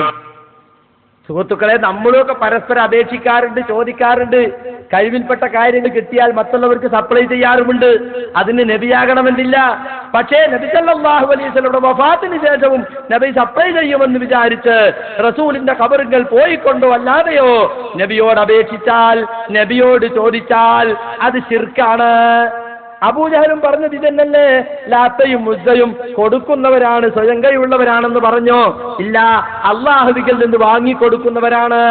അള്ളാഹുവിൽ നിന്ന് ശുപാർശ ചെയ്തിട്ട് വല്ലതും കിട്ടിയാൽ അത് അബൂജഹലിനെ പോലെയുള്ള ആരാധകന്മാർക്ക് സപ്ലൈ ചെയ്യുന്നവരാണ്. അതല്ലേ ഇപ്പൊ തെൽബിയത്ത് ഉദ്ധരിച്ചുകൊണ്ട് ഞാൻ പറഞ്ഞത്.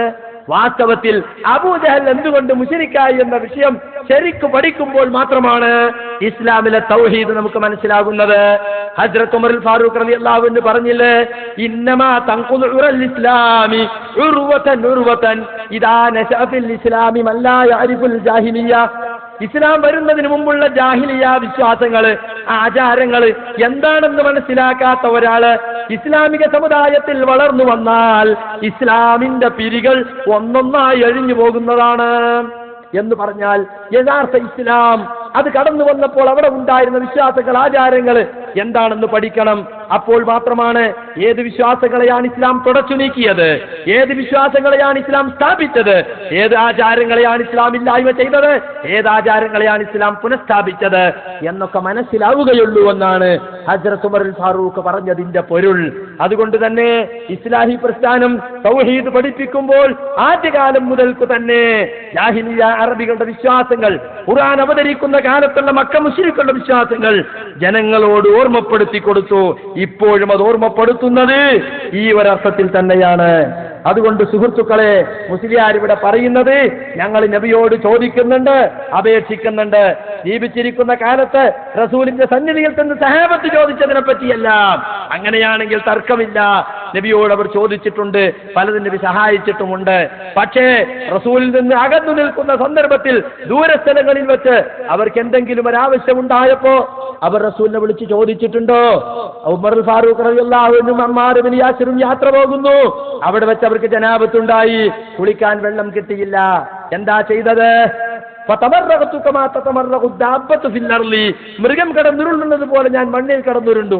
കാരണം ശുദ്ധമായ ഭൂമിയുടെ ഉപരിതലം കൊണ്ട് നിങ്ങൾ തയമ്മം ചെയ്യണമെന്നേ ആയത്തുള്ളൂ, വിശദീകരണം കേട്ടിട്ടില്ല. ദൂരസ്ഥലത്ത് റസൂലേ തയമ്മെന്ന് പറഞ്ഞു തരീന്ന് അവർ പറഞ്ഞില്ല. കാരണം അവർക്കറിയാം റസൂലിനെ ദൂരസ്ഥലത്ത് വിളിച്ചാൽ കേൾക്കൂല എന്ന്. അങ്ങനെ ദിവസങ്ങൾക്ക് ശേഷം റസൂലുള്ളാഹിന്റെ അടുത്ത് വന്നിട്ട് കാര്യങ്ങൾ വിശദീകരിച്ചപ്പോൾ റസൂല് പറഞ്ഞു, അമ്മാറേ നിനക്ക് ഇങ്ങനെ ചെയ്താൽ മതിയായിരുന്നു. എന്നിട്ട് റസൂലുള്ള നിലത്തൊന്ന് കൈയടിച്ചു. എന്നിട്ട് ഇടത് കൈ കൊണ്ട് വലതേ കൈപ്പെടും, വലത് കൈ കൊണ്ട് ഇടതേ കൈപ്പെടും, അതുപോലെ മുഖവും തടവി. ഇങ്ങനെ ചെയ്താൽ മതിയായിരുന്നു എന്ന് പഠിപ്പിക്കുകയാണ് ചെയ്തത്. ഇതുപോലെ അനവധി നിരവധി സംഭവങ്ങൾ എന്തെങ്കിലും മസലകളെ സംബന്ധിച്ച് അവർക്ക് ചോദിക്കേണ്ടി വന്നാൽ അവർ നബിയുടെ അടുത്തേക്ക് നേരിട്ട് പോവുകയായിരുന്നു പതിവ്. മക്കയിൽ ജീവിക്കുന്ന ഒരു സഹാബി, അയാൾ കല്യാണം കഴിച്ച് കുറെ ദിവസങ്ങൾ കഴിഞ്ഞപ്പോ അല്ലെങ്കിൽ കുറെ കാലം കഴിഞ്ഞപ്പോഴാണെന്ന് തോന്നുന്നു, ഒരു പെണ്ണ് വന്നിട്ട് പറഞ്ഞു, നിനക്കും നിന്റെ ഭാര്യക്കും ഞാൻ മുല തന്നിട്ടുണ്ട് എന്ന് പറഞ്ഞാൽ നിങ്ങൾ രണ്ടുപേരും മുലകുടി ബന്ധത്തിലെ സഹോദരന്മാരാണ്. അദ്ദേഹം വേഗം മക്കയിൽ ഏതാണ്ട് 500 കിലോമീറ്റർ ഉണ്ട് മദീനയിലേക്ക്. വാഹനം മൃഗത്തിന്റെ പുറത്തു കയറി മദീനയിൽ ചെന്ന് റസൂലുള്ളാഹിനോട് ചോദിക്കുകയാണ്. റസൂല് പറഞ്ഞു, അവൾ അങ്ങനെ പറഞ്ഞു കഴിഞ്ഞില്ലേ, നിവൃത്തിയില്ല, ബന്ധം വേർപെടുത്തുക തന്നെ വേണം. കണ്ടോ, അയാൾ വേറെ കല്യാണം കഴിച്ചു. മക്കത്ത് നിന്ന് വിളിച്ചാ പോരെ, റസൂലിനെ കേൾക്കുമെന്നുണ്ടെങ്കിൽ. അപ്പൊ സുഹൃത്തുക്കളെ, അങ്ങനെ അല്ലാഹു സുബ്ഹാനഹു വ തആല ദൂരസ്ഥലത്തുനിന്നുള്ള ആളുകളുടെ വിളികൾ കേൾക്കാനോ അതിനുത്തരം ചെയ്യാനോ ഉള്ള കഴിവ് ജീവിച്ചിരിക്കുന്ന കാലത്തോ മരണത്തിന് ശേഷമോ കൊടുത്തിട്ടില്ല. ബർസഖി ലോകത്തിരുന്നിട്ട് ആളുകൾക്ക് ഇങ്ങനെ സപ്ലൈ ചെയ്തുകൊണ്ടിരിക്കുകയാണ് റസൂൽ എന്നാണ് മുസ്ലിയാർ ഇവിടെ പറയുന്നത്. ഇന്നമാന ഖാസിബും വല്ലാഹു യുഅ്തി വല്ലാഹു അൽ മുഅ്തി എന്ന് പറഞ്ഞത് മരണാനന്തരവും അള്ളാഹിന്റെ റസൂൽ മുഅ്ജിസത്തും കറാമത്തും വിതരണം ചെയ്യുമെന്നല്ല അതിന്റെ അർത്ഥം. അതെല്ലാം പേരോട് മുസ്ലിയാർ ഇവിടെ തെറ്റിദ്ധരിപ്പിക്കാൻ വേണ്ടി പറയുകയാണ്. ബർസഖി ലോകത്തിരുന്നിട്ട് ദുനിയാവിലേക്ക് റസൂൽ വല്ലതും സപ്ലൈ ചെയ്യുമോ? റസൂലിനെ വിളിച്ച് തേടാൻ പാടുണ്ടോ? അതാണ് നമുക്കിടയിലുള്ള തർക്കം. അതിൽ യാതൊരു സംശയവുമില്ല. ഇനി സുഹൃത്തുക്കളെ, മുസ്ലിയാരുടെ വാദം എന്താണെന്നോ, റസൂൽ സല്ലല്ലാഹു അലൈഹി വസല്ലം കാരണമാണ്. ആയിക്കോട്ടെ, റസൂൽ പലതിനും കാരണമായിരിക്കാം, അള്ളാഹു നിശ്ചയിച്ച കാരണമാണ്, തർക്കമില്ല. പക്ഷേ കാരണമായി നിശ്ചയിച്ചതിനെ വിളിച്ചു നേടാൻ പാടുണ്ടോ? മുഹമ്മദ് നബി സല്ലല്ലാഹു അലൈഹി വസല്ലം കാരണമാണ്, കാരണത്തെ വിളിച്ചു നേടാൻ പാടുണ്ട്. എന്തെല്ലാം കാരണങ്ങളുണ്ട് ഈ ദുനിയാവിൽ? അല്ലാഹു സുബ്ഹാനഹു വ തആല എല്ലാ കാര്യങ്ങളും വ്യവസ്ഥാപിതമാക്കി നിർമ്മിച്ചു വെച്ചിട്ടുള്ളത് കാര്യകാരണ ബന്ധങ്ങളുടെ അടിസ്ഥാനത്തിലാണ്. രോഗം മാറുവാൻ മരുന്ന് കാരണമാണ് എന്ന് പറയാം, ഡോക്ടർ കാരണമാണെന്ന് പറയാം, മരുന്നുണ്ടാക്കിയ കമ്പനി കാരണമാണെന്ന് പറയാം, മരുന്ന് ഫാക്ടറിയുടെ ഏജൻസിയായി ഇവിടെ മരുന്ന് വിതരണം ചെയ്യുന്ന മരുന്ന് ഷാപ്പ് കാരണമാണെന്ന് പറയാം. ഒക്കെ കാരണമാണ്.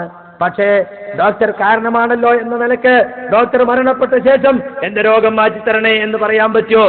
അല്ലെങ്കിൽ ടെലിഫോണിലോ മറ്റോ ഡോക്ടറോട് ബന്ധപ്പെടാതെ വീട്ടിൽ കിടന്നുകൊണ്ട് ഡോക്ടറെ എന്റെ രോഗം മാറ്റണേ എന്ന് പറയാൻ പറ്റുമോ? അതാണ് തർക്കം.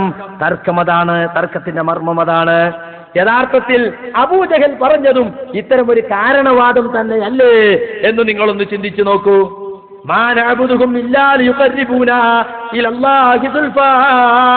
ലാത്തയെയും മുസ്സയെയും അതുപോലെ യഹൂദ് തുടങ്ങിയ മഹാന്മാരെയും ഒന്നും ഞങ്ങൾ ആരാധിക്കുന്നത് ഒരിക്കലും അവർ ലോകത്തിന്റെ സിട്ടാക്കൾ എന്ന നിലക്കല്ല, അങ്ങേയറ്റത്തെ ഉപകാരം ചെയ്യുന്നവർ എന്ന നിലക്കല്ല, അങ്ങേയറ്റത്തെ ഗുണം ചെയ്യുന്നവർ എന്ന നിലക്കല്ല. പിന്നെയോ ഞങ്ങളൊക്കെ പാപികളല്ലേ, കുറ്റക്കാരല്ലേ, അള്ളാഹുവിൽ നിന്ന് അകന്നവരല്ലേ. അതുകൊണ്ട് അകന്നവരായ നമ്മളെ അള്ളാഹുവിലേക്ക് അടുപ്പിക്കാനുള്ള കാരണങ്ങളാണ് ഇവരൊക്കെ. ലാത്ത കാരണമാണ്, ഉസ്സ കാരണമാണ്, വദ്ദും സുബാവും യഗൂസും യഊക്കും തുടങ്ങിയ മഹാന്മാരൊക്കെ അള്ളാഹുവിലേക്ക് അടുപ്പിക്കാനുള്ള കാരണമാണ്. അതുപോലെ അള്ളാഹുവിന്റെ അടുക്കൽ ഞങ്ങൾക്ക് ശുപാർശ കിട്ടാനുള്ള കാരണക്കാരാണിവർ. ഇവർ അള്ളാഹുവിന്റെ അടുക്കൽ ഞങ്ങൾക്ക് ശുപാർശക്കാരാണ്. അപ്പൊ സുഹൃത്തുക്കളെ, അബൂജഹലിന്റെ വാദത്തെ ഒന്ന് തേച്ച് മിനുക്കി ഒരു സമസ്തയുടെ കുപ്പായവും ഇട്ട് കൊടുത്ത് ഇവിടെ കൊണ്ടുവന്ന് തൗഹീദ് എന്ന വ്യാജേന അവതരിപ്പിക്കാനാണ് പേരോട് ശ്രമിച്ചത്. പേരോടിനോട് ഞങ്ങൾക്ക് പറയാനുള്ളത്, ആ കള്ളച്ചരക്ക് സെലഫികൾ ഇവിടെ ജീവിച്ചിരിക്കുന്ന കാലത്തോളം മുസ്ലിം സമുദായത്തിന്റെ മനസ്സിലേക്ക് നിങ്ങൾക്ക് അടിച്ചു കയറ്റാൻ കഴിയില്ല.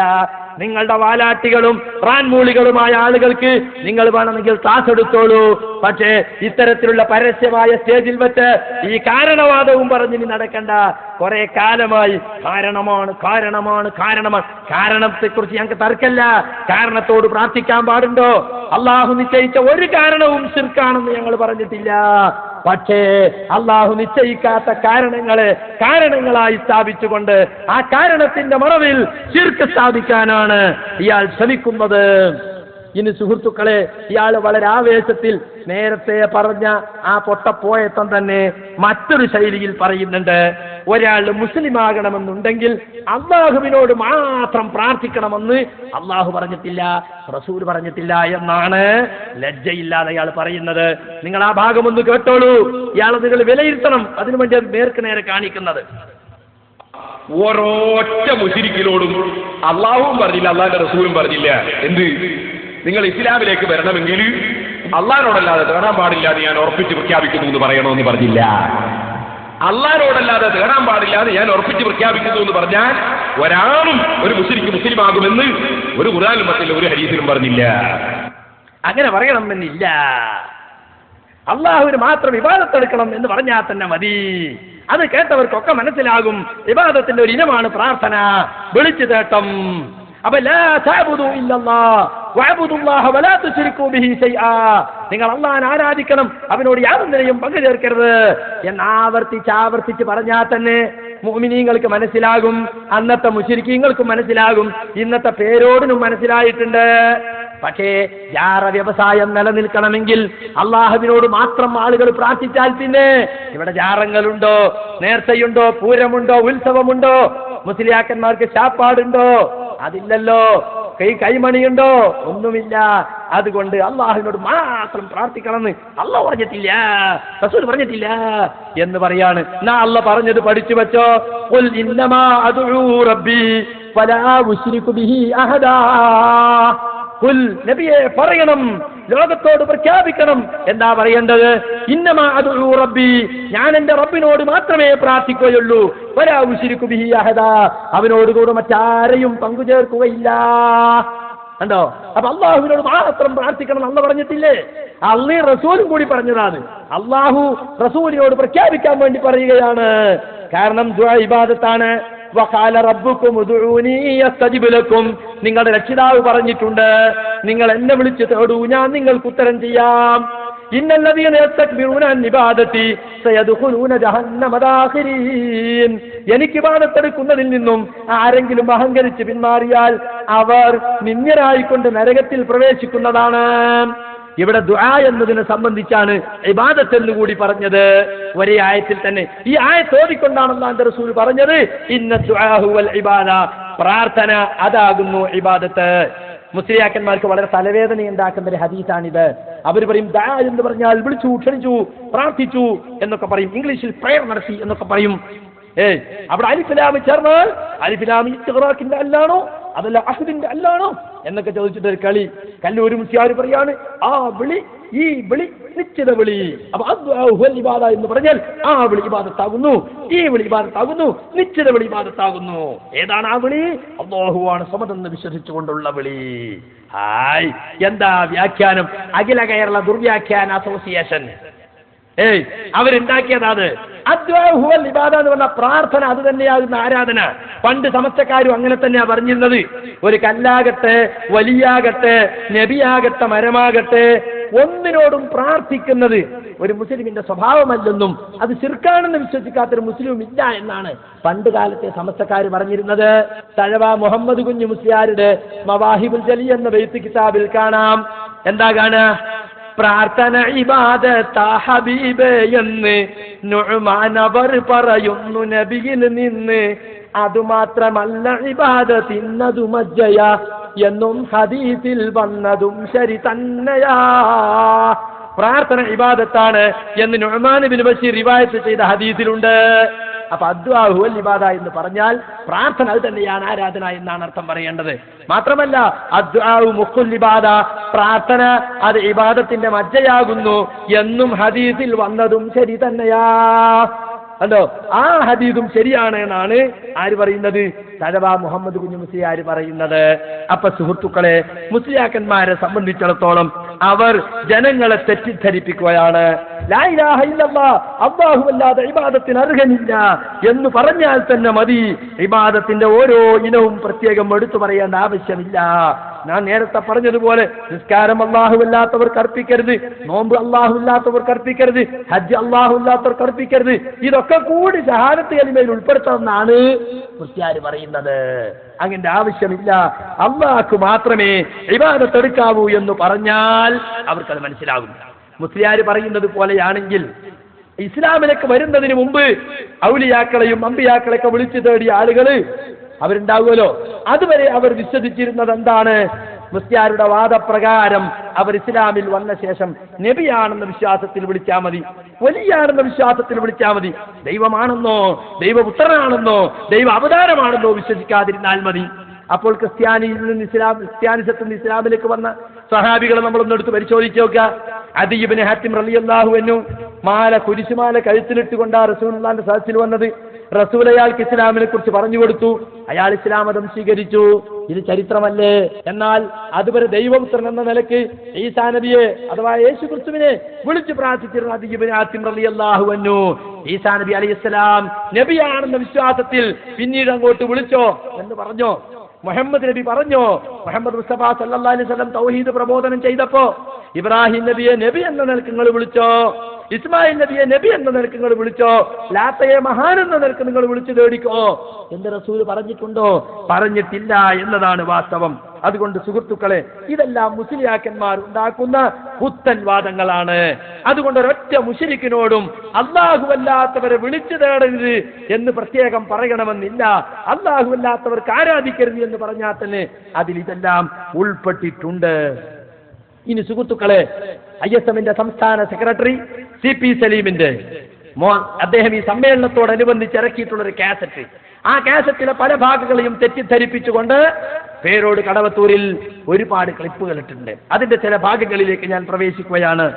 ബദർ യുദ്ധത്തെക്കുറിച്ച് പ്രതിപാദിക്കുന്ന ഒരവസരത്തിൽ ബദർ യുദ്ധത്തിന് പോയപ്പോൾ അബൂജഹൽ പ്രാർത്ഥിച്ചത് അള്ളാഹുവിനോടാണ്. നമുക്കറിയാം, കഅബത്തിന്റെ ഹില്ല പിടിച്ചുകൊണ്ട് അബൂജഹൽ പ്രാർത്ഥിച്ചു. അള്ളാഹുവിന്റെ റസൂൽ ബദറിൽ ചെന്നിറങ്ങിയ ശേഷം കാൽമുട്ടിൽ നിന്നുകൊണ്ട് കൈകൾ ഉയർത്തി അള്ളാഹുവിനോട് പ്രാർത്ഥിച്ചു. ആ രംഗം ശരിക്കും സ്വതസിദ്ധമായ ശൈലിയിൽ തന്മയത്വത്തോടുകൂടി നമ്മുടെ സുഹൃത്ത് ബഹുമാനപ്പെട്ട CP സലീം അവതരിപ്പിക്കുന്നുണ്ട്. പക്ഷേ ആ CD ആളുകളിൽ സ്വാധീനം ചെലുത്തുന്നു. കാരണം 100 CD-കളാണ് അത് കൊണ്ടുപോയത്. ആളുകൾ അത് വീണ്ടും വീണ്ടും വാങ്ങുകയാണ്. അത് പേരോടിനും കൂട്ടർക്കും സഹിക്കുകയില്ലല്ലോ. അതുകൊണ്ട് അയാള് CP സലീമിനെ തന്നെ പ്രത്യേകം ഫോക്കസ് ചെയ്തുകൊണ്ടാണ് കടവത്തൂരിൽ പ്രസംഗിച്ചത്. അതിന്റെ ഒരു ഭാഗം നിങ്ങൾ കേട്ടോളൂ. പേരോടിന്റെ തെറ്റിദ്ധരിപ്പിക്കൽ എന്തുമാത്രം ഉണ്ട് എന്ന് നിങ്ങൾക്ക് മനസ്സിലാകാൻ വേണ്ടി. ഞാൻ നിങ്ങൾക്ക് മുജാഹിദിന്റെ നേതാവിന്റെ പ്രസംഗം കേൾപ്പിക്കുന്നു. അയാൾ തന്നെ പറയുന്നത് പ്രയാസമുള്ള സമയത്ത് മുഹമ്മദ് നബിയും പ്രാർത്ഥിക്കുക അള്ളഹാനോടാണ്, അബൂജഹലും പ്രാർത്ഥിക്കുക അള്ളഹാനോടാണ്. ഒന്ന് കേട്ടോളൂ. അബൂജഹൽ ആരോട് പ്രാർത്ഥിച്ചു? പടച്ചവനോട്. മുഹമ്മദ് റസൂലുള്ള ആരോട് പ്രാർത്ഥിച്ചു? പടച്ചവനോട് തന്നെ. രണ്ടുപേരും പ്രാർത്ഥിച്ചത് പടച്ചവനോട് തന്നെ. അബൂജഹൽ എന്തുകൊണ്ട് മുശ്രിക്കായി? പടച്ചവനെ നേരിട്ട് വിളിച്ചു പ്രാർത്ഥിച്ച അബൂജഹൽ എന്തുകൊണ്ട് മുശ്രിക്കായി? മുഹമ്മദ് നബി കരീം സല്ലല്ലാഹു അലൈഹി വസല്ലം എന്തുകൊണ്ട് മുസ്ലിമായി, മുത്തഖിയായി, വലിയായി, പ്രവാചകനായി? ഏറ്റവും അടിസ്ഥാനപരമായ ഒരു ചോദ്യമാണ്, നമ്മുടെ മനസ്സിനെ പിടിച്ചു കുലുക്കേണ്ട ചോദ്യമാണ്. ആരുടെ മനസ്സാണ് പിടിച്ചു കുലുക്കേണ്ടത്? ആരുടെ മനസ്സാണ് പിടിച്ചു കുലുക്കേണ്ടത്? അള്ളാഹുവിന്റെ സൃഷ്ടികളിൽ അള്ളാഹ് ബഹുമാനിച്ച അമ്പിയാക്കളെയും ഔലിയാക്കളെയും പ്രയാസമുള്ള സമയത്ത് വിളിച്ചു പോയാൽ അതുകൊണ്ട് അബൂജഹലിന്റെ സിദ്ധാന്തക്കാരായി, മുശ്രിക്കായി എന്ന് പറയുന്നവരുടെ മനസ്സല്ലേ പിടിച്ചു കുലുക്കേണ്ടത്? നമ്മുടെ മനസ്സതിന് കുലുക്കേണ്ടതില്ലല്ലോ. നിങ്ങളെ മനസ്സാണ് കുലുങ്ങേണ്ടത്. കാരണം അബൂജഹൽ മുശ്രിക്കാണെന്ന കാര്യത്തിൽ നിങ്ങൾക്ക് തർക്കമില്ലല്ലോ. ആ അബൂജഹൽ ഖൈബയുടെ ഖില്ല പിടിച്ചിട്ട് ബദറിന് പോയപ്പോ പ്രാർത്ഥിച്ചു എന്ന കാര്യം നിങ്ങൾക്ക് തർക്കമുണ്ടോ? ബദർ പടപ്പാട്ടിൽ പോലും പറഞ്ഞത് നാദാപുരത്ത് വെച്ച് ഹുസൈൻ സലഫി പറഞ്ഞില്ലേ,